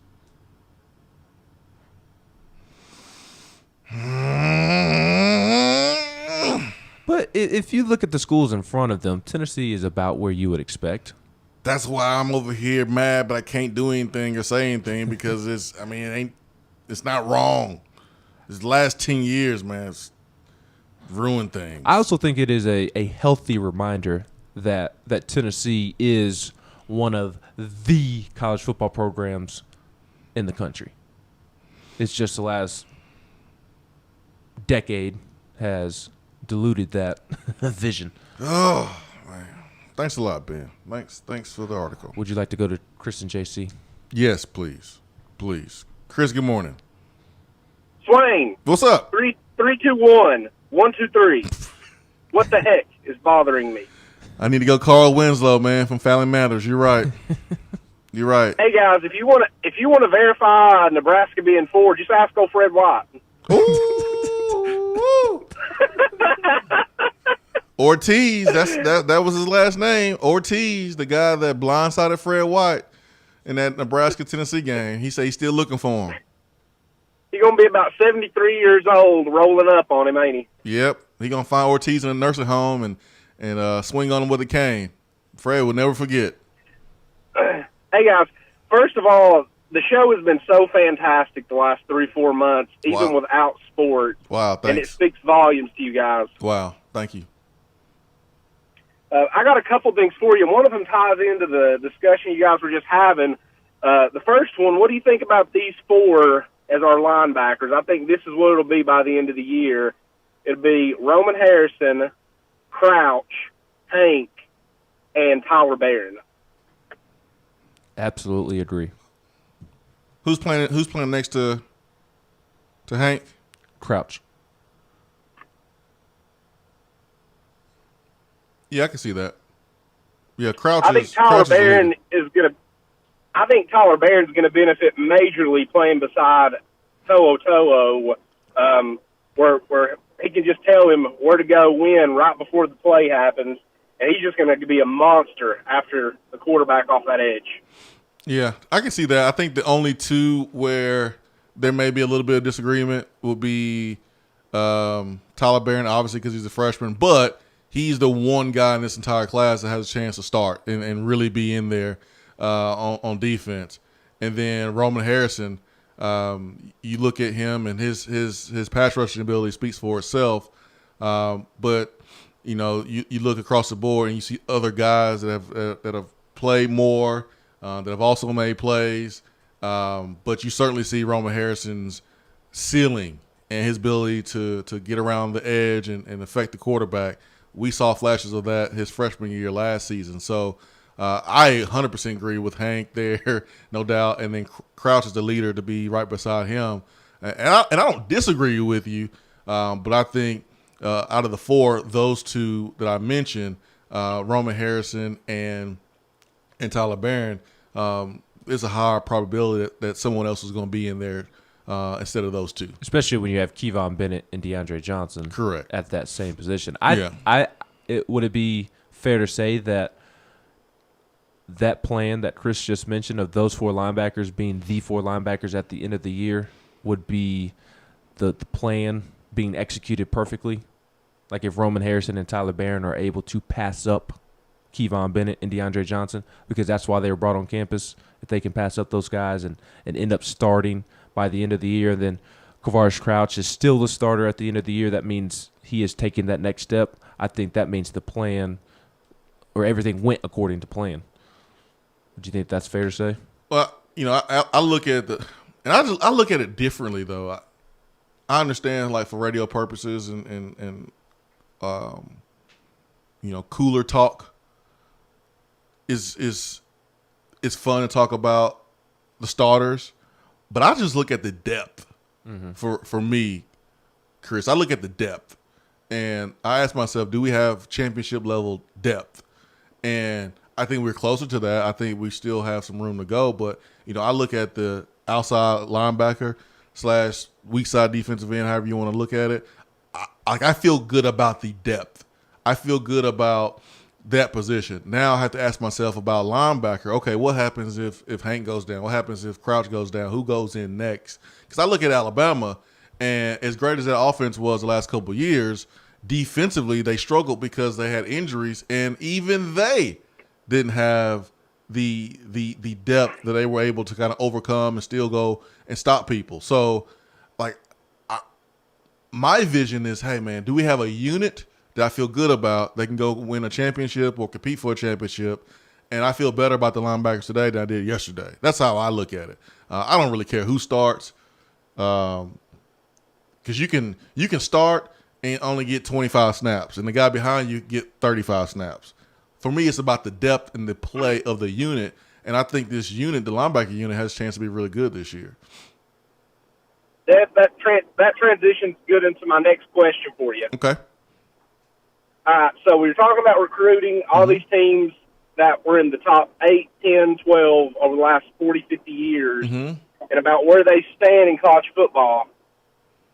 Last year, Pruitt managed to get his staff to a top 10 class.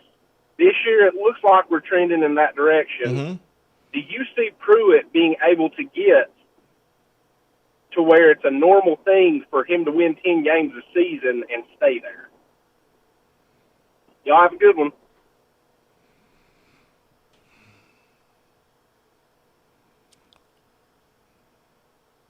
That would be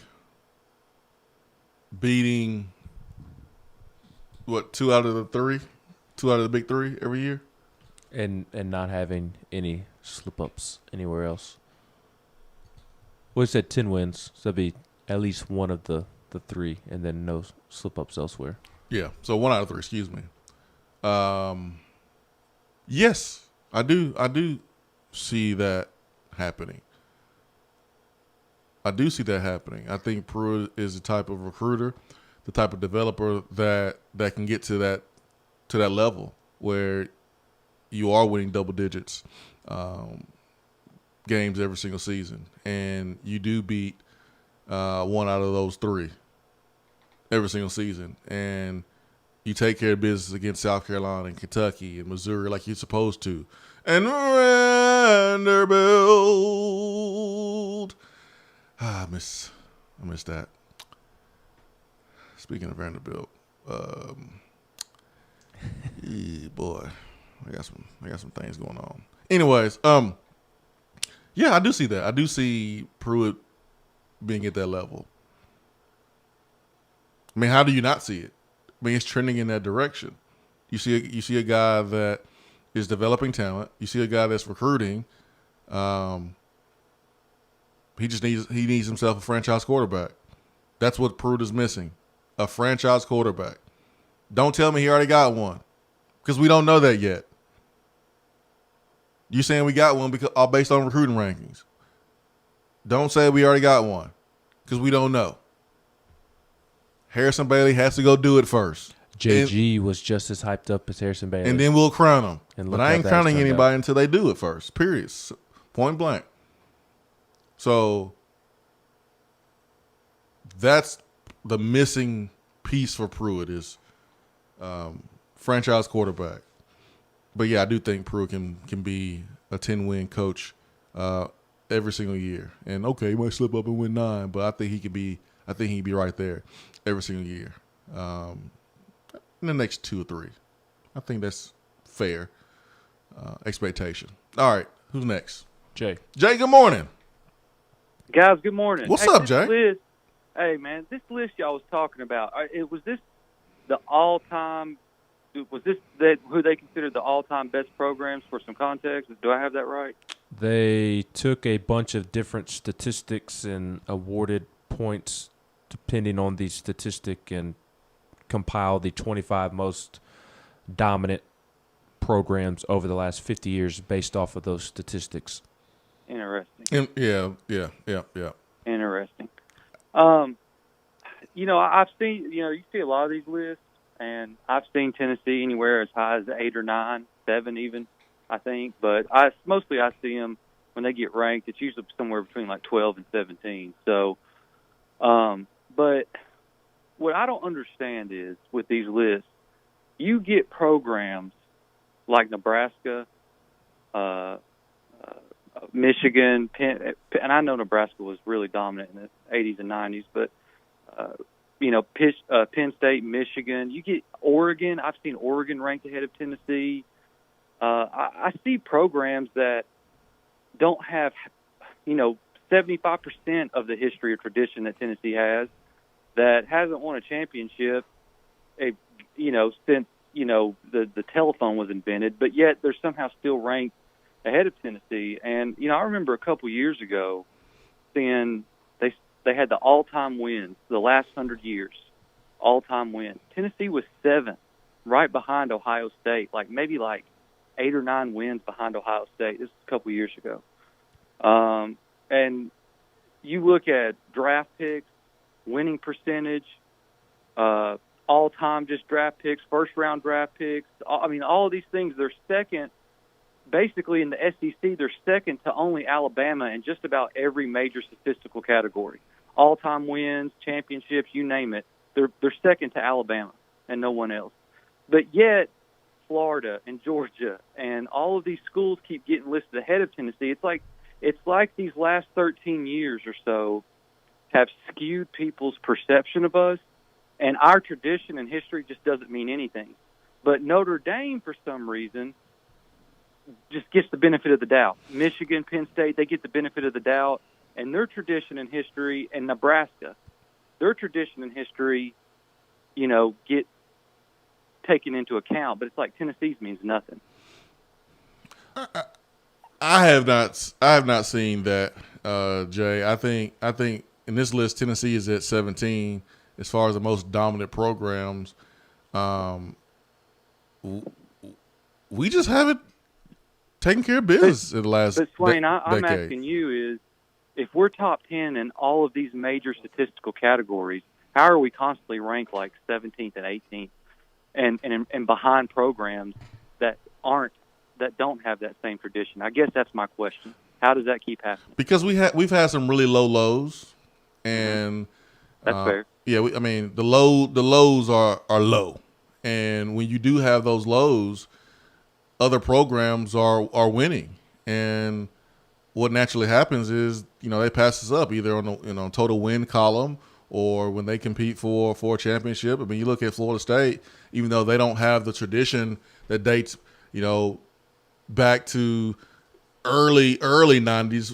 When you talk about General Nealon and some of those squads, Florida State wasn't even a football school at that time. But when you look at what they've been able to do, they've won multiple championships. And yes, they played in a weaker conference, but they've won multiple championships. They've won more games.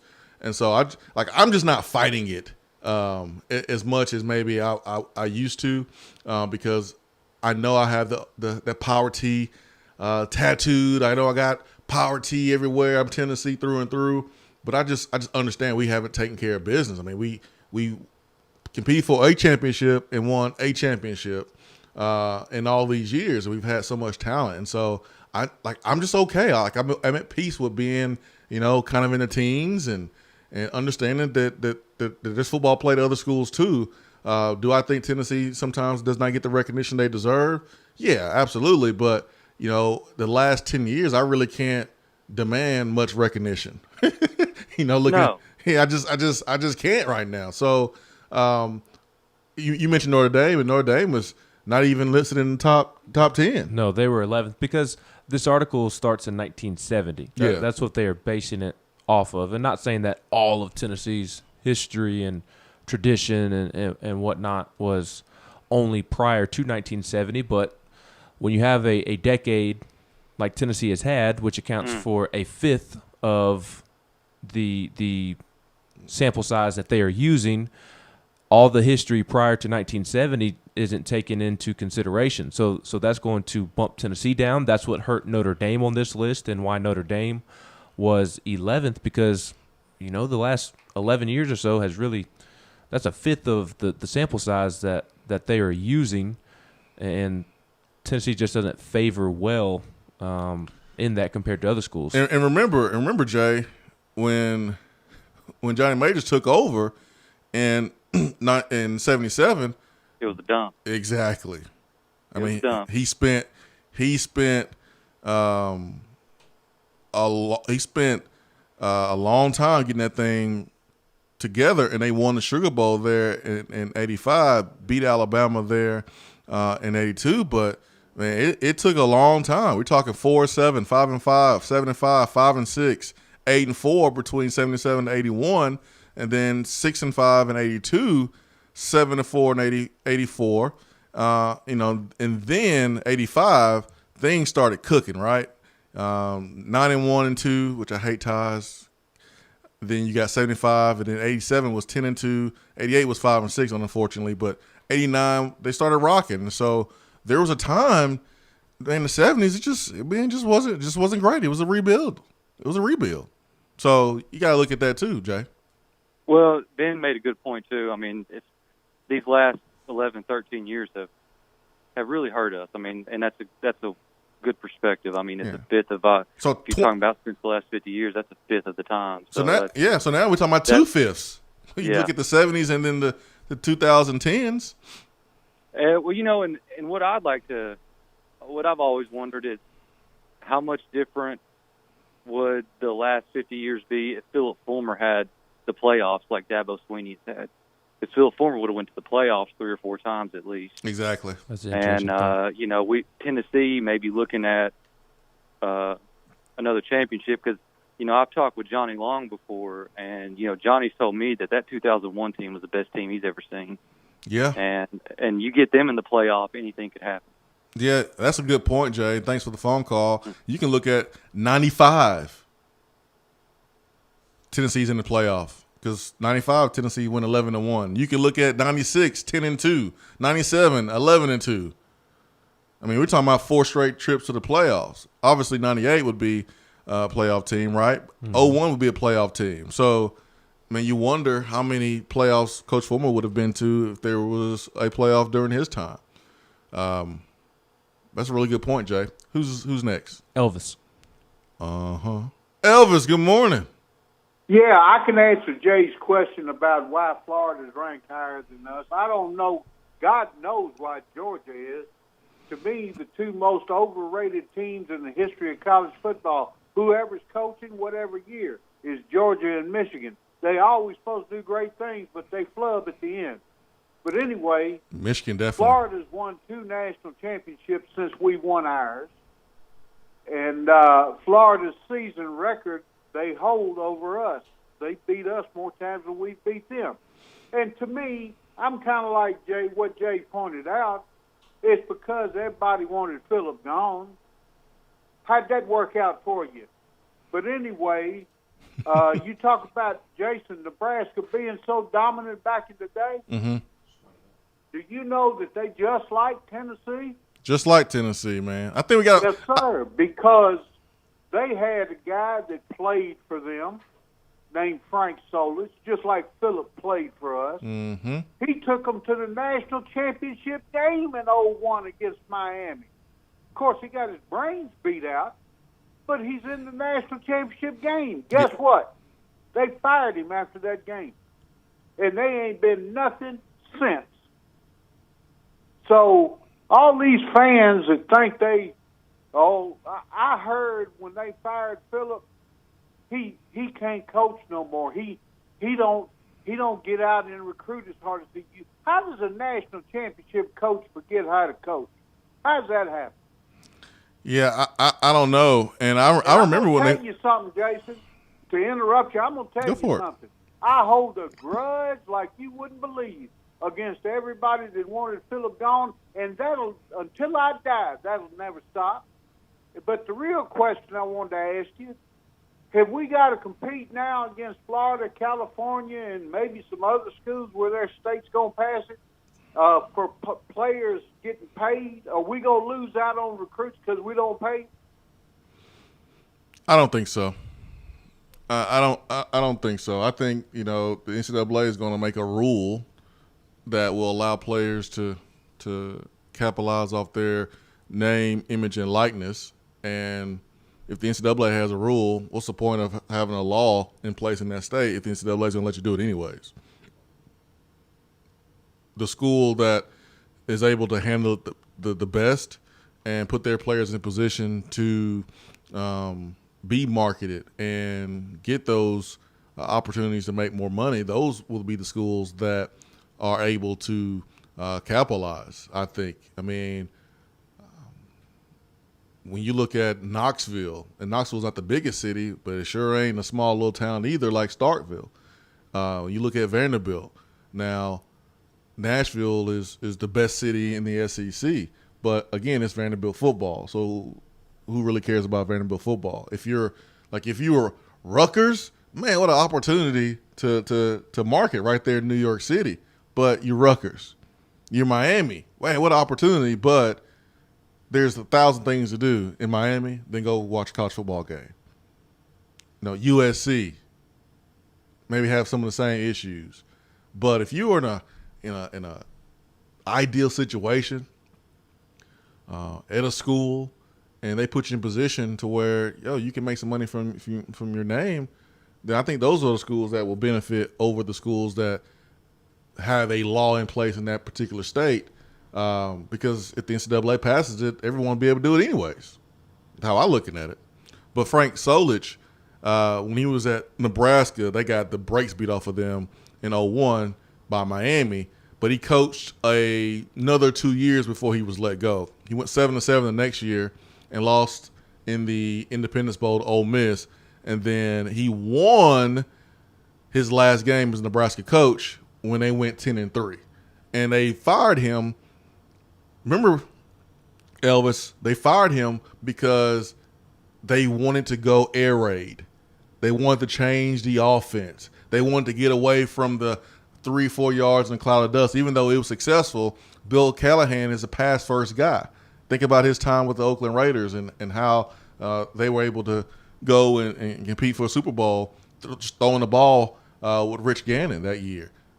Bill Callahan brought a change in philosophy, and that's what they wanted. And he didn't last anything but, three seasons there, 4 seasons.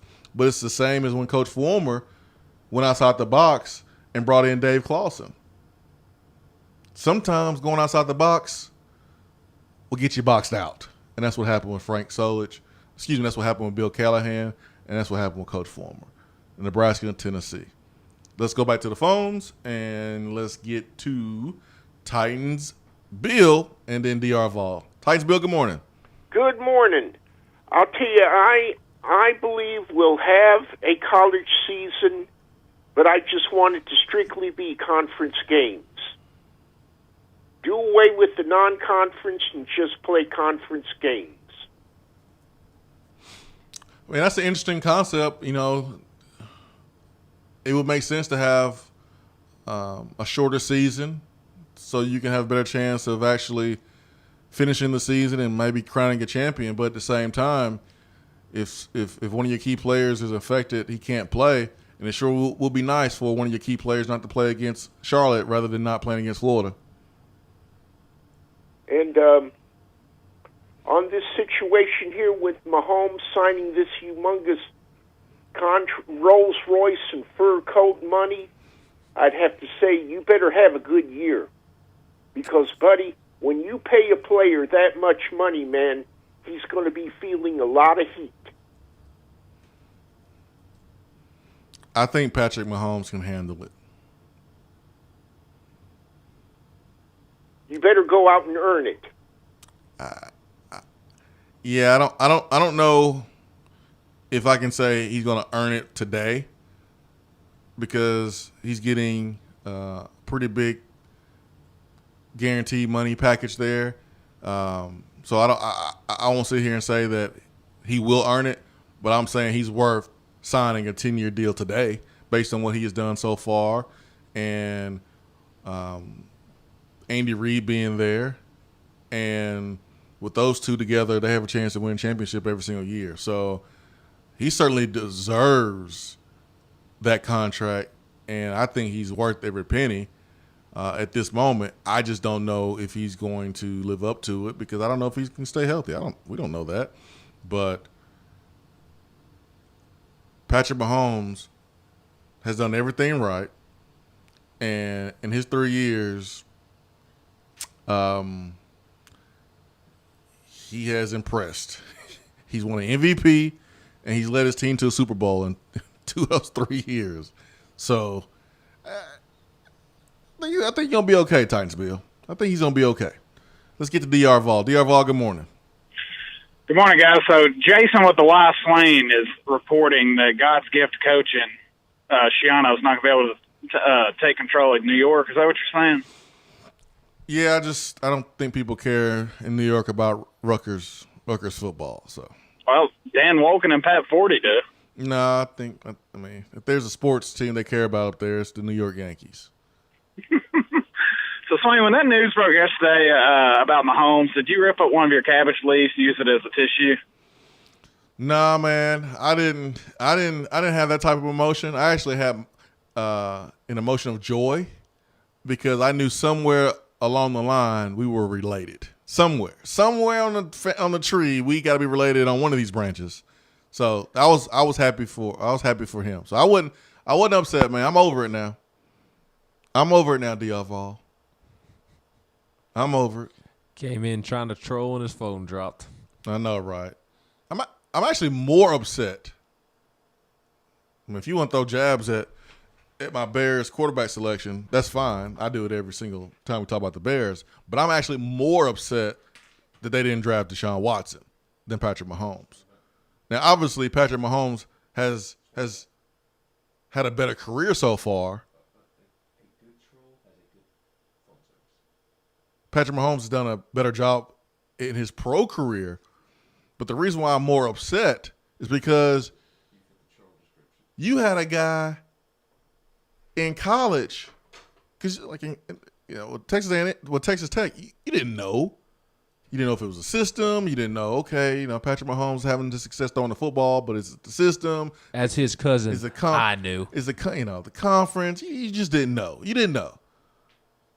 But here's Deshaun Watson beating Alabama on the national stage in the national championship game, winning a championship.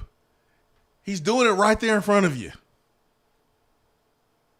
at the highest level, and you still passed him up. I'm actually more mad that they passed up Deshaun Watson than Patrick Mahomes, because there's no excuse to pass up Deshaun Watson. I understand Patrick Mahomes in that moment, but see there, D'Arval, let me go. Is he back on the phone? His phone working now? What's wrong with your phone, man? He said his fat face touched the dump button. No, it didn't, man. You got an iPhone, don't you? Well, no, I'll have my iPhone tomorrow. My other one went kaput, so I got a freaking Droid for right now. Oh, well, never mind. That explains it. Yeah, Droids suck. Well, I knew we were all God's children, but I didn't know we were all Mahomes' cousins, because I'm actually his cousin, too. No, you're not. You his cousin on his mama's side. No, I am the white cousin. You are not. I reserve that role for me. Well, his mom is white, daddy's black, so we can all be his cousins. I think I'm more of a step cousin, because my late cousin married into it. See, he had told me as soon as he got it, he had sent a little winking emoji to your quarterback, Swain. Yeah, now, I don't mean Ainge, I mean Trubisky. Step cousins don't get $50,000. You don't get hooked up. You don't get. They just get a shirt at the family reunion, huh? Pretty much, man. You might get a ticket or something to the Super Bowl. Guys, I am worried about the football season, because I was really excited. I was wanting to take my kids to the Kentucky game this year if they're going to do the blackout uniforms, and it's not looking promising, is it? Nope. Are you wearing your mask, D'Arval? If they make me, I will. I mean, I want to go. I was at the first time they wore the black uniforms, and I wanted my kids' first game in Neyland to be that, so they could see the black uniforms. I know they won't care about it, but it'd be something to remember. And I'm sick about it. It's just not looking good. No, it's not promising. But there was a time, during this whole deal that it didn't look good and things got better. I think a lot of people are focused on the deaths, whatever argument you are on, because there's one side that is using the pandemic for political reasons, and the only thing they're doing is pointing out deaths.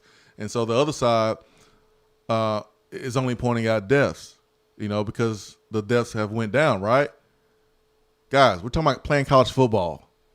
Of course you can't play if people are dying, but we're talking about playing a game. You can't even play if you're sick.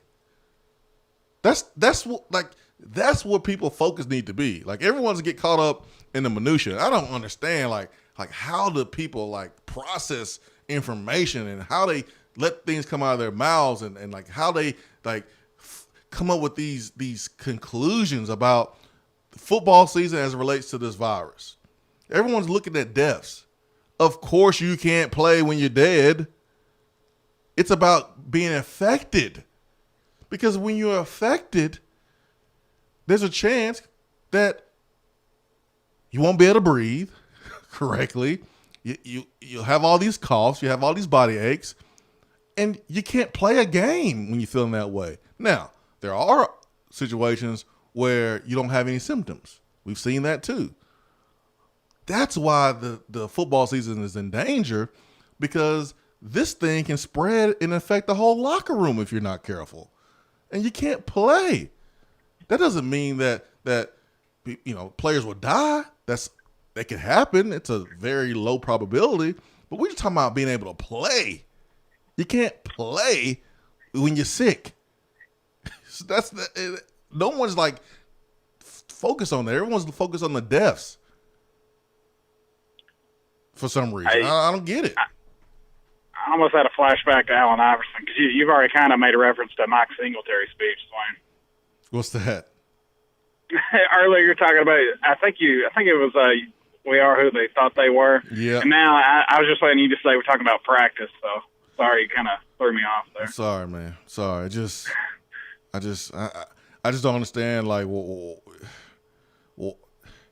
why the conversation surrounding the coronavirus has been about deaths as it relates to college football, and we're not focused on more of, hey, when you get affected, you can't play. If you got 20 guys in your football team affected with the corona, like, how are you gonna play? That's me. I mean, you may be able to get the first few games, but when it starts spreading throughout the locker room, I mean, what are you gonna do? Start the walk-ons that aren't sick, and then what kind of quality of football you're gonna have? Yeah, I mean, that's for me. That's the question. It sucks. Between that, and I really want to see Cade and Trey play together just 1 year, but life's unfair, I guess. Yep, you're right, man. You're right. Hopefully it happens, and I think you're starting to see these campaigns from ADs, governors, politicians, celebrities, everyone, to encourage people to wear the mask. But folks have their own beliefs, and folks think their rights are being infringed on, and folks don't want to wear it. So we'll see what happens. Just don't complain if there's no football. Don't complain. There's not any ball this year. If you didn't wear a mask, don't complain if there's not ball, because of the infections going up and the numbers going up. You can't complain. You just can't. 865-255-03. Hour 3, powered by Low T Center and lowtcenter.com. When we come back, we'll be joined by Austin Price, volquest.com.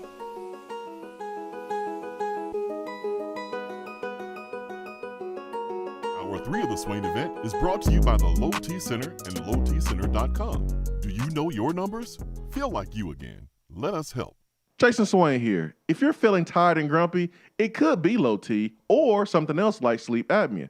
Low T Center now provides an easy and convenient home sleep test shipped to your home in little as 2 days and receive a CPAP device in little as 4 days. It's never been faster or easier to get tested, and most health insurance is accepted. Now is a great time to take care of yourself while you're being quarantined without sports. To order your sleep test online, just go to lowtcenter.com.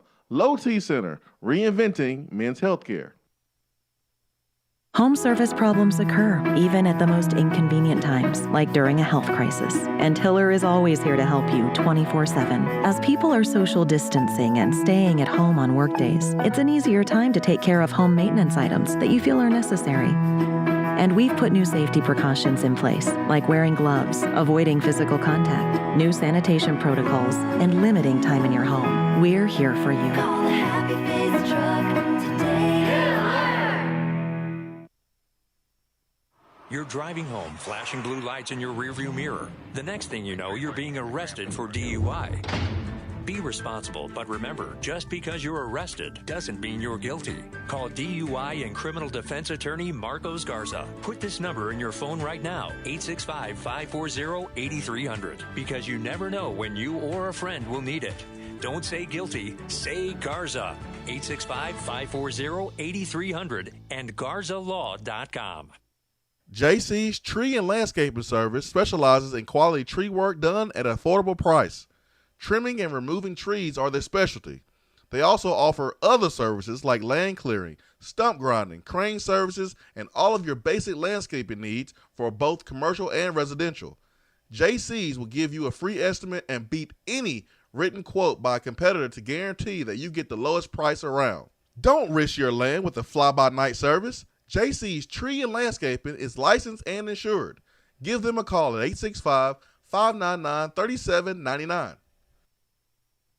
While the players are gearing up for the gridiron, it's time for you to get geared up at Alumni Hall. Find the best selection of Nike, Nike Golf, Peter Millar, and all of those retro logos you love. And the 2 for $28 t-shirt deal?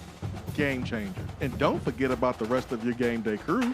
There are plenty of options for the entire family and to upgrade that tailgate. Shop now at one of their 6 convenient locations in Tennessee or 24/7 at alumnihall.com. It's football time in Tennessee. Voted Best Barbecue in City View Magazine and a top 100 barbecue restaurant in the country, Dead End is a no-brainer when you are craving the smoky flavor of quality Q. Dead End makes it easy to enjoy their fantastic menu with online ordering and local delivery with Valet Gourmet. That's right, you can have Dead End brought to you. Can't think of the spread for your next event? Get Dead End to cater it. Check them out online, deadendbbq.com. Dead End Barbecue. The search is over. Do you want a custom-themed tumbler or bottle to show off your team spirit every day of the week? Then look no further than Game Time Sidekicks. All of their bottles and tumblers are double-walled, vacuum-insulated stainless steel, and their quality is second to none in the tumbler market. New this year are their stemless 12-ounce tumblers, perfect for repping your team while enjoying your favorite wine. They also have new 3-in-1 jackets to use as a koozie for a can or bottle, or you can pop a lid on it and use it as a 12-ounce tumbler or coffee cup. Be sure to check out everything Game Time Sidekicks has to offer at GameTimeSidekicks.com. Game Time Sidekicks, helping fans show your colors and carry your team with unique gear you will actually use. Hour 3 of the Swain event is brought to you by the Low T Center and LowTCenter.com. Do you know your numbers? Feel like you again. Let us help.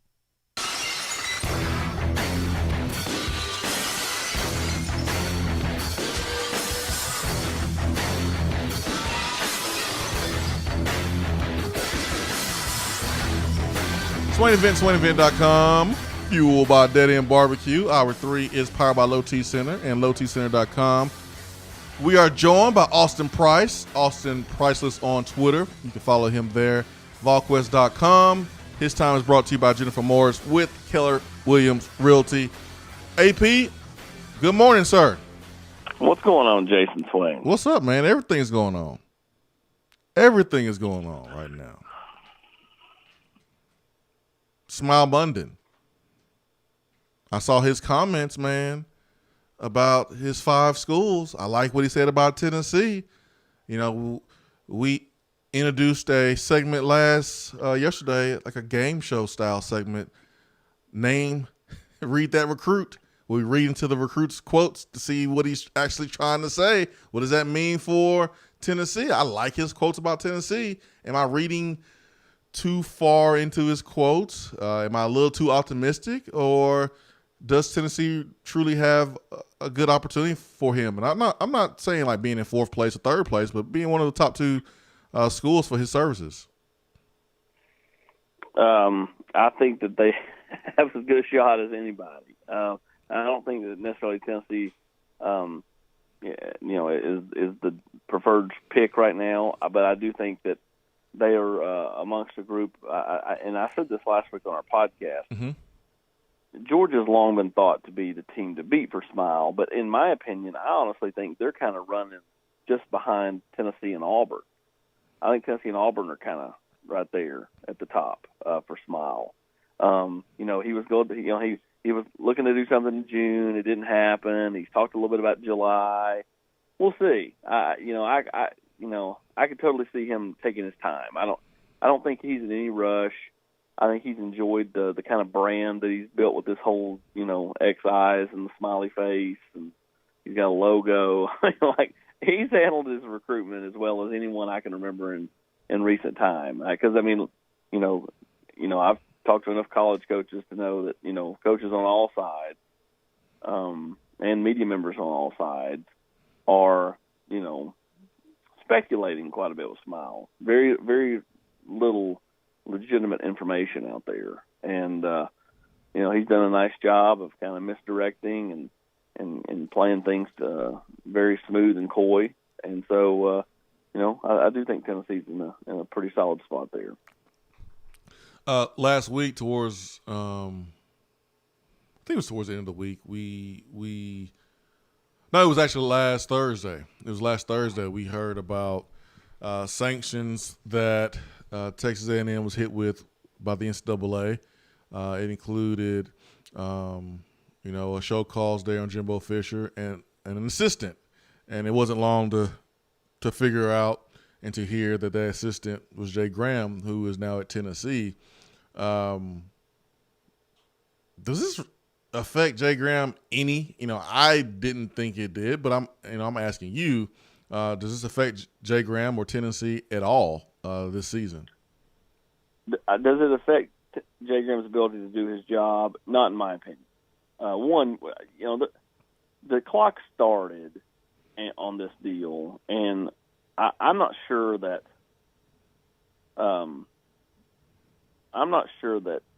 the coaches will even be allowed to go out on the road. The one misdirection on this deal is everybody assumed that the fall contact period would mean that, once coaches can go out in September, all the way through signing day. That's not the fall contact period. The fall contact period relies the last couple of days of November, the first couple of weeks of December. And that would be when he will be not able to go out. But if coaches go out on a Friday night, in September, October, early November, Jay Graham can go out. So this is really only, a couple of weeks that he, would not be able to go out on the road. And it just, I think typical of any school where their head coach gets in trouble, they try to deflect with, because at the end of the day, it doesn't really reference Jimbo by name, much like it doesn't reference Jay by name. But everybody knows who the head coach is. You can say assistant coach. I can say assistant coach at Tennessee, and there's 9 or 10 options. I say head coach, you know who that is. One guy. So everybody was going to know who Jimbo was. So in order to deflect, I think Texas A&M kind of leaked out Jay's name. And, hey, you handle your business a certain way, and, there are right ways, wrong ways, and then, it is what it is. So, I think Jay personally, I think that it bothers him that it went on this way, that it went down this way. But professionally, I don't think it will hurt him running back. He's recruiting with kids in North Carolina or any of his areas that he's recruiting. I think most everybody else has moved on past it. And I don't hear him much talk about it at all. I think this is kind of it was kind of a news dump right before the 4th of July because Texas A&M wanted to move past it as well. And again, could it have been handled better? Sure, but, it's college athletics. It's never going to be handled squeaky clean. You think Jimbo Fisher was a little salty that Jay Graham left him to come to Tennessee? I'm sure Jimbo was. I can't imagine Jimbo was surprised by it. He gave Jay kind of a faux title a year ago, I don't think that set well with Jay because I think Jay's kind of a guy that takes you at face value, and you say you're going to let him have more responsibility. He expects that, not just a title. I don't think he's in it for titles. I don't know if it's salty is the right word. I just think it was, again, I'm not going to throw any of the guys on my staff under the bus, so the easiest thing to do is throw a guy that left me under the bus. I do not believe that he was the only assistant coach tied to these numerous violations. In fact, I know that he wasn't. But hey, again, it is what it is. And I think everybody else, again, has moved on past it from a standpoint of, I don't think anybody's thinking, this is, a big deal. I think it's like, okay, Jay a couple of weeks doesn't go out on the road, so, Tennessee will play somebody else out on the road in his stead. Peyton Page announced that he was going to announce July 28th, and Amarius Mims announced that he is going to announce August 15th. Where do you feel like Tennessee stands with those two in their recruitments as we hit the backstretch? Well, it feels like Clemson's got the momentum with Page, and it's felt like that for the last week or two. having visited with him over in North Carolina a few weeks back, it just seemed like, you know, they're the kind of the school that's always kind of caught his eye. With Amarius Mims, that one feels like Georgia. He's just been there so many times. You know, I mean, Alabama's in it. I mean, he's talking to Tennessee. He, you know, Cody Brown, you know, leans on him hard. But, you know, that one just feels like Georgia. You know, we'll see. I mean, you know, still a month to go. And, you know, I've seen kids that had their decision made up in their mind and set their commitment date, but, you know, they were planning everything, you know, up in the air and had 3 or 4 schools. And then one of those 3 or 4 schools, you know, flipped their mind, you know, even though they had already, you know, made up their mind to pick another school. So, you know, anything's possible, but right now, if you were asking me to pick, I'd take Clemson and Georgia. Austin Price here on the Swain event. Swain event fueled by Dead End Barbecue. Austin's Time is brought to you by Jennifer Morris, Keller Williams Realty. Austin, 23 commitments. I know there's, you know, a little bit of an NFL draft feel here when you're recruiting. You want to take the best available, but you also want to fill needs. What are the positions that Tennessee are looking at to address those needs? Well, I think Tennessee wants to add corners.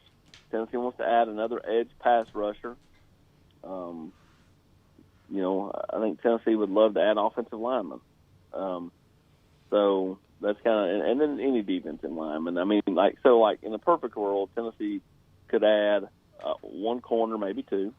Mm-hmm. They could add at least 2 offensive linemen. They've only got 1 committed in this class, Colby Smith. They'd love to add William Parker out of Pearl Cone. They'd love to add, you know, a couple other guys. They're looking mostly at tackle bodies because everybody they took a year ago, Jason, was guards or guard bodies. You know, and then Tennessee would love to add. They'd love to flip a guy like Trevally Price or Damian Robinson, or add somebody off the edge. So like you kind of got that's really it. They're not going to take another receiver. They're not going to take another running back. They're done at quarterback. You know, they're done at tight end. So I mean, like they're done at most positions, but there's a few positions left that they need to add. Caden Salter participated in the Elite 11 last week. What is the feedback that you have heard on how he performed and how he stacked up against the other top quarterbacks across the country? Well, like most everybody thought he would, showed real flashes of potential, showed that he's extremely raw and has as high a ceiling as, you know, participated over there in Middle Tennessee at the Elite 11. So, you know, I think, you know, being more consistent. But, I mean, I don't think necessarily like that kind of competition is his cup of tea. You know, I think he's more playmaker than he is, you know, stand back there and just throw it a target. You know, you watch his film. Sure, I mean, he can make plays from within the pocket, and he does a lot. But he also improvises in extending plays, you know, and then able to make throws on the run. So, again, I think that, you know, Caden's best football is ahead of him, and I think Tennessee sees that, and they saw that for a long time.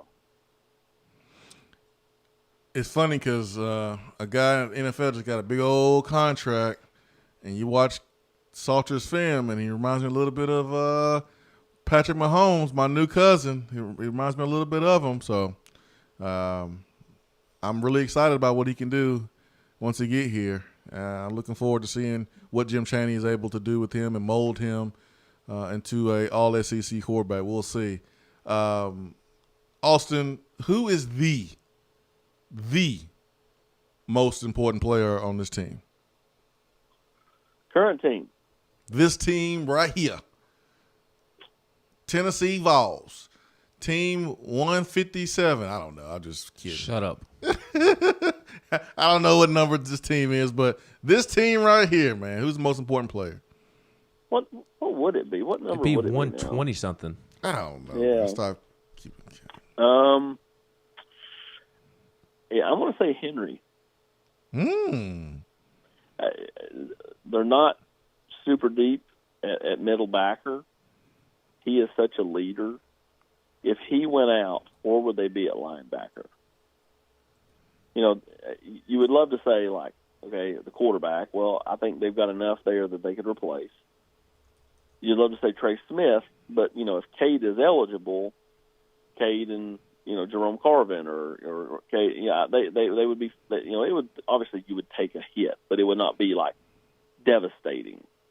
I think if you lost Henry, it would be devastating. So if you ask me most important player on the team, I would go Henry To'oTo'o. I like it. So Swain kind of stole my question in a way. I was going to ask you somewhat of the same question, but Swain and I had come to the consensus that our three most important was JG, then Trey Smith, then Henry To'oTo'o.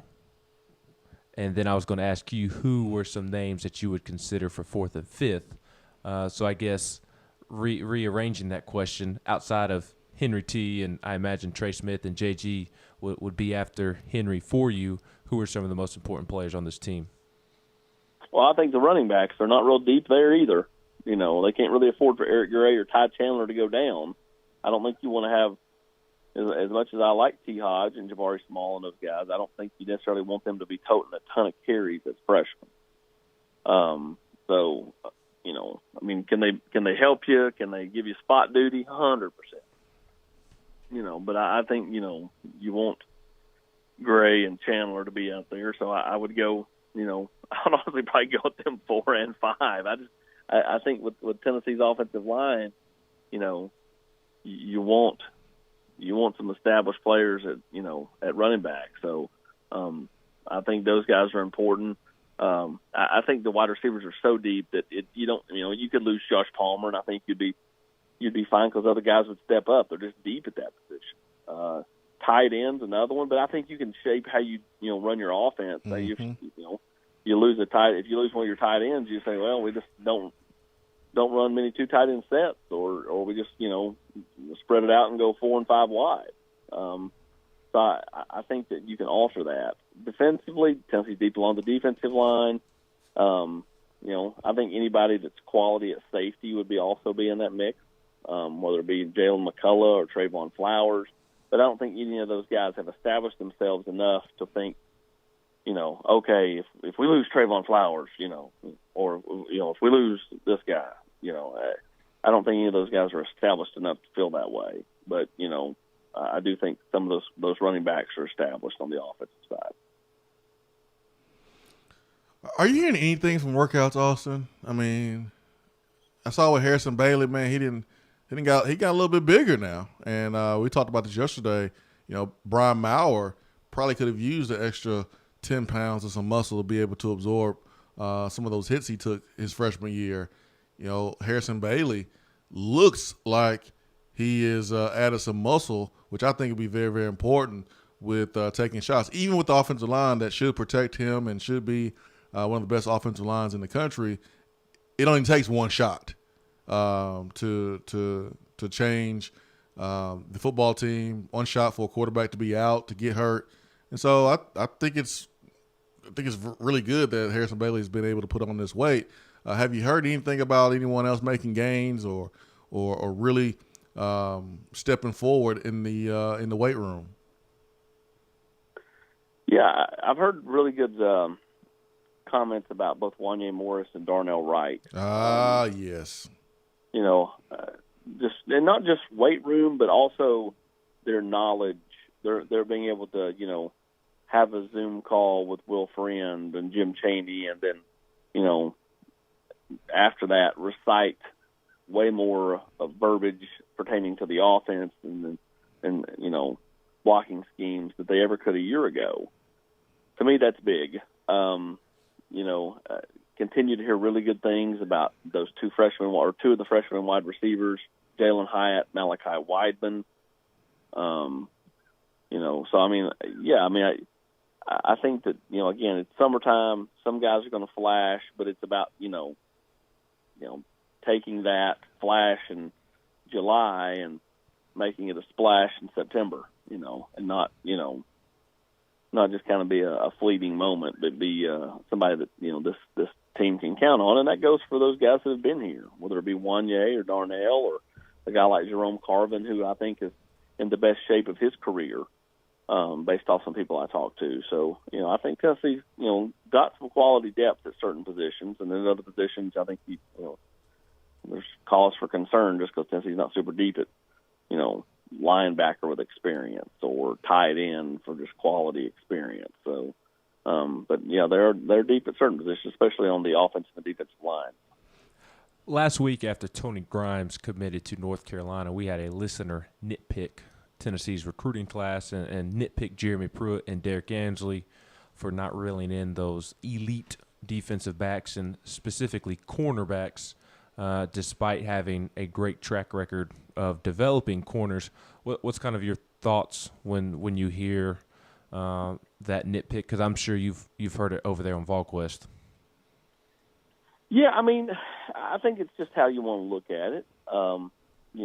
There were a couple of guys that got drafted by, in the first and second round the last few years from the University of Georgia that were not high-profile DBs that, Jeremy Pruitt kind of discovered and was the first to offer and landed, and then, they went and developed into, again, first, second round top players. I guess a lot of it, if you feel like you can develop, then you don't have to, land every 5-star out there. But I do think it helps. And I know Jeremy Pruitt has his eyes on those type of players. For some reason they're just not being able to get in on a Tony Grimes. They had several conversations with Tony, but just didn't have much traction near the end. Tennessee would love to be in play with Nyland Green. And they're sitting there to me like in that 4 or 5 hole, for Nyland Green. So Tennessee likes where they're at with Demarius McGee. They feel like, Terrion Arnold, if, the longer that one goes, the better chance, because, he's not been to campus. So you want to get him here if you're Tennessee to kind of experience, because that's when a lot of kids kind of fall in love with it. You get them up here for a game, or you get them up here just for a weekend and see everything. I think then, things change if you're a kid that's, a couple states over and has never been to Knoxville. But, I understand the nitpicking. I get it. But, again, if you feel like you can develop and take that 4-star into a 5-star, that 3-star into a 4-star, or whatever, then I don't think you have to be as perfect on landing DBs. And here's the other thing. Not every ranking is right. Not every, 5-star kid that Tennessee's taken has been a 5-star kid. And that goes back not just, with the previous staff, but, every staff. And look, Coach Fulmer had guys that were, 5-star type talents. Jason, you played with some of them. Yes. And they didn't necessarily, they didn't live up to the hype. Ben Martin didn't live up to the 5-star hype. Chris Donald didn't live up to the 5-star hype. They're bad kids, they're bad players. They weren't as good as everybody thought they were. Tony Grimes may be the next, Darrell Green or Darrell Rivas, but no one knows that at this point. So, a lot of it is, forecasting what they think he will be. So taking, if your eyes tell you, hey, this guy is really good, even though he's ranked, I think we have Demarius McGee at Rivals painfully ranked way too low. He is a 2-star on Rivals. So he's painfully too low, painfully. And, I think the staff really likes him a lot. He's also got offers from Ole Miss, from Georgia, from Alabama. Now, are all those committable? I don't know. But, he still has offers from them. So, obviously, some people think highly enough of him to at least say, hey, we want to get in the race for you. So, I get, the picking it apart, but, Bryce Thompson wasn't, super high rated. We had him a 4-star Rivals, but, obviously his off the field stuff caused him to not, have a ton of traction out there. And then, Alontae Taylor was a guy that played, offense in high school and then switched to defense. And I think, has a real chance to be a breakout performer this fall because he's now 2 full years into the system, playing DB, understanding it, played some of his best football last year at the tail end of the year. Vanderbilt game turned into the bowl against Indiana. And, if they can get that kind of production from him going forward, then I'll started the stadium upgrade that included big production with lights to add to the game time atmosphere for recruits.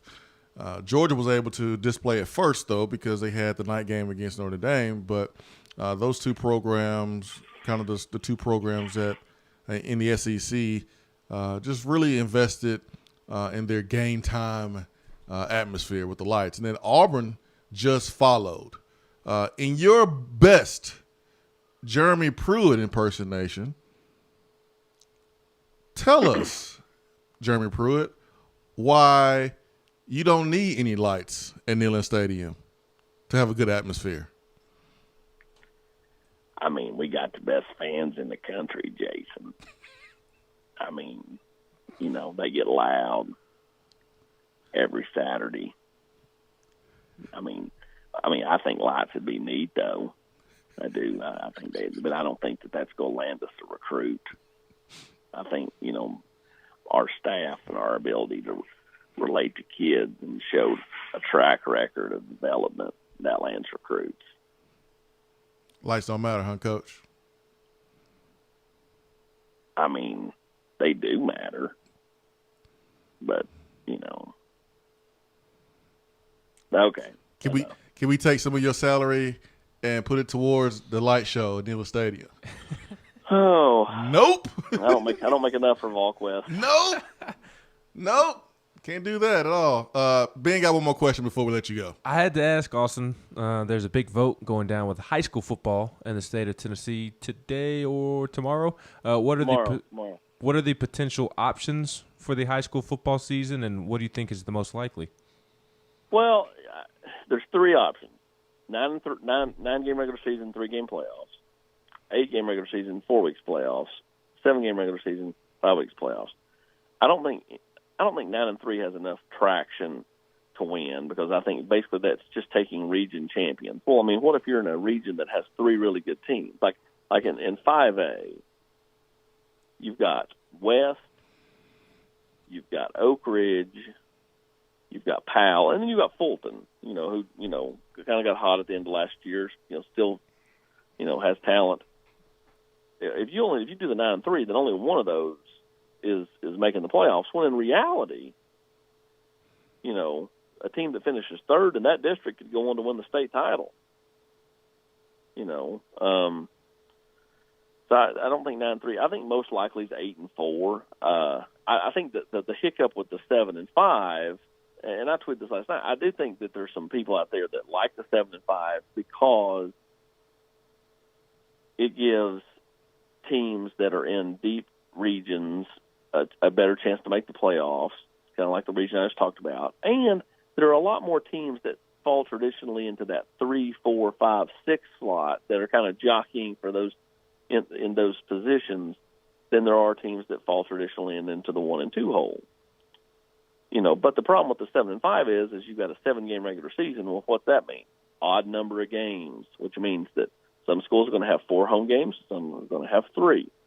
Well, how fair is that? So I think the 8-4 makes the most sense from a logistical standpoint, from a scheduling standpoint. I do think the TLSAA should step in and say, okay, the region games, if you've got 6 region games, that means you're going to have to find 2. If you do the 8-4, you got to find 2 non-region games, but you've got to find 1 home and 1 away. Because everybody's going to go, oh, okay, I'll do both of them at home, and they're going to try to work deals to where they both have. All of a sudden that gives them 5 home games and 3 away. Well, once one team does that, then that means a team is going to have 3, home and 5 away. Again, that's not fair either. So, I'd like to see them come in and say, your non-region schedule, you got to do 1 and 1 home, 1 away. But as long as there's football this fall, Jason, just sign me up. I don't care if it's 10 games, 5 games, whatever.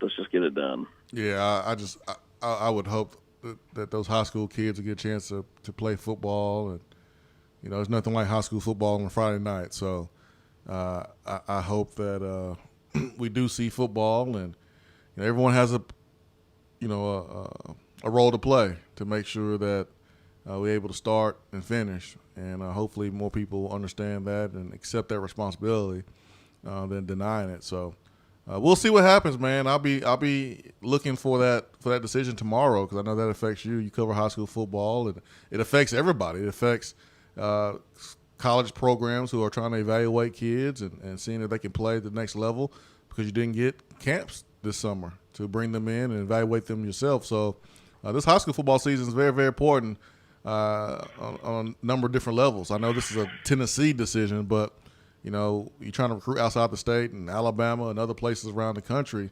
We got to have high school football. Yes. Well, Austin, man. I agree wholeheartedly. Yeah, man. We'll see what happens tomorrow. And we didn't mean to hold you this long, but we appreciate your time. And we'll see you next week here on Tuesday. Sounds good, Jason. You and Ben have a good day. All right, Austin. AP Austin Price at Austin Priceless. 865-257-7897 is Jennifer Morris's telephone number if you're looking to buy, sell, or invest in real estate. Appreciate Austin for joining us. Hour 3 is powered by Low T Center and lowtcenter.com. Ben McKee, Jason Swain here with you. Man, it's already 9:55 up in here. I know. My goodness, man. Already 9:55. Low T Center now offering monitored self-inject at home testosterone treatments. Most health insurance is accepted. Go to lowtcenter.com. Their location here in Knoxville, 865-392-1388. Go to the website, book your appointment, and make health a priority. Got some comments to read real quick on Facebook. Please. Henry says that all the things JG had been through at that point is what made Mizzou game better for him. Mm-hmm. Yeah, I understand that. Sean says, I look forward to seeing if JG will take the next step in his progression and lead the Vol offense to greatness this season. Terry says good morning and said that I'm definitely ready for some volunteer football to start. Clinton said Crouch could handle a few snaps. He's young. And then Henry also said that it was bad in Elizabethton. Ooh, that's a tough one for me to say. Elizabethton. It was even worse than Andy is saying. So. Oh, yeah. It was bad. And I saw the video. Man, I saw the video yesterday. And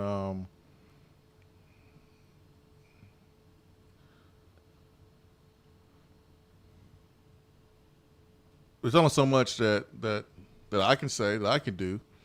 And, you know, I've said this before. Her friends, her family, her co-workers, her people in her community, those are the people that have to check her, hold her accountable, let her know that it's okay. Because obviously, you know how we feel. You know how I feel. Of course, I don't agree with that, but I've seen it, I've heard it for 30 plus years now. The only difference is there's a cell phone documenting these people and how they feel and how disrespectful they are to others, and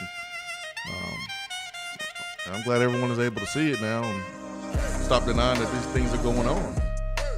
But that's why Josh Palmer and Trey Smith said what they said. So if anyone had any questions and confused about why would our players feel the need to say that instead of just playing football, well, that's why.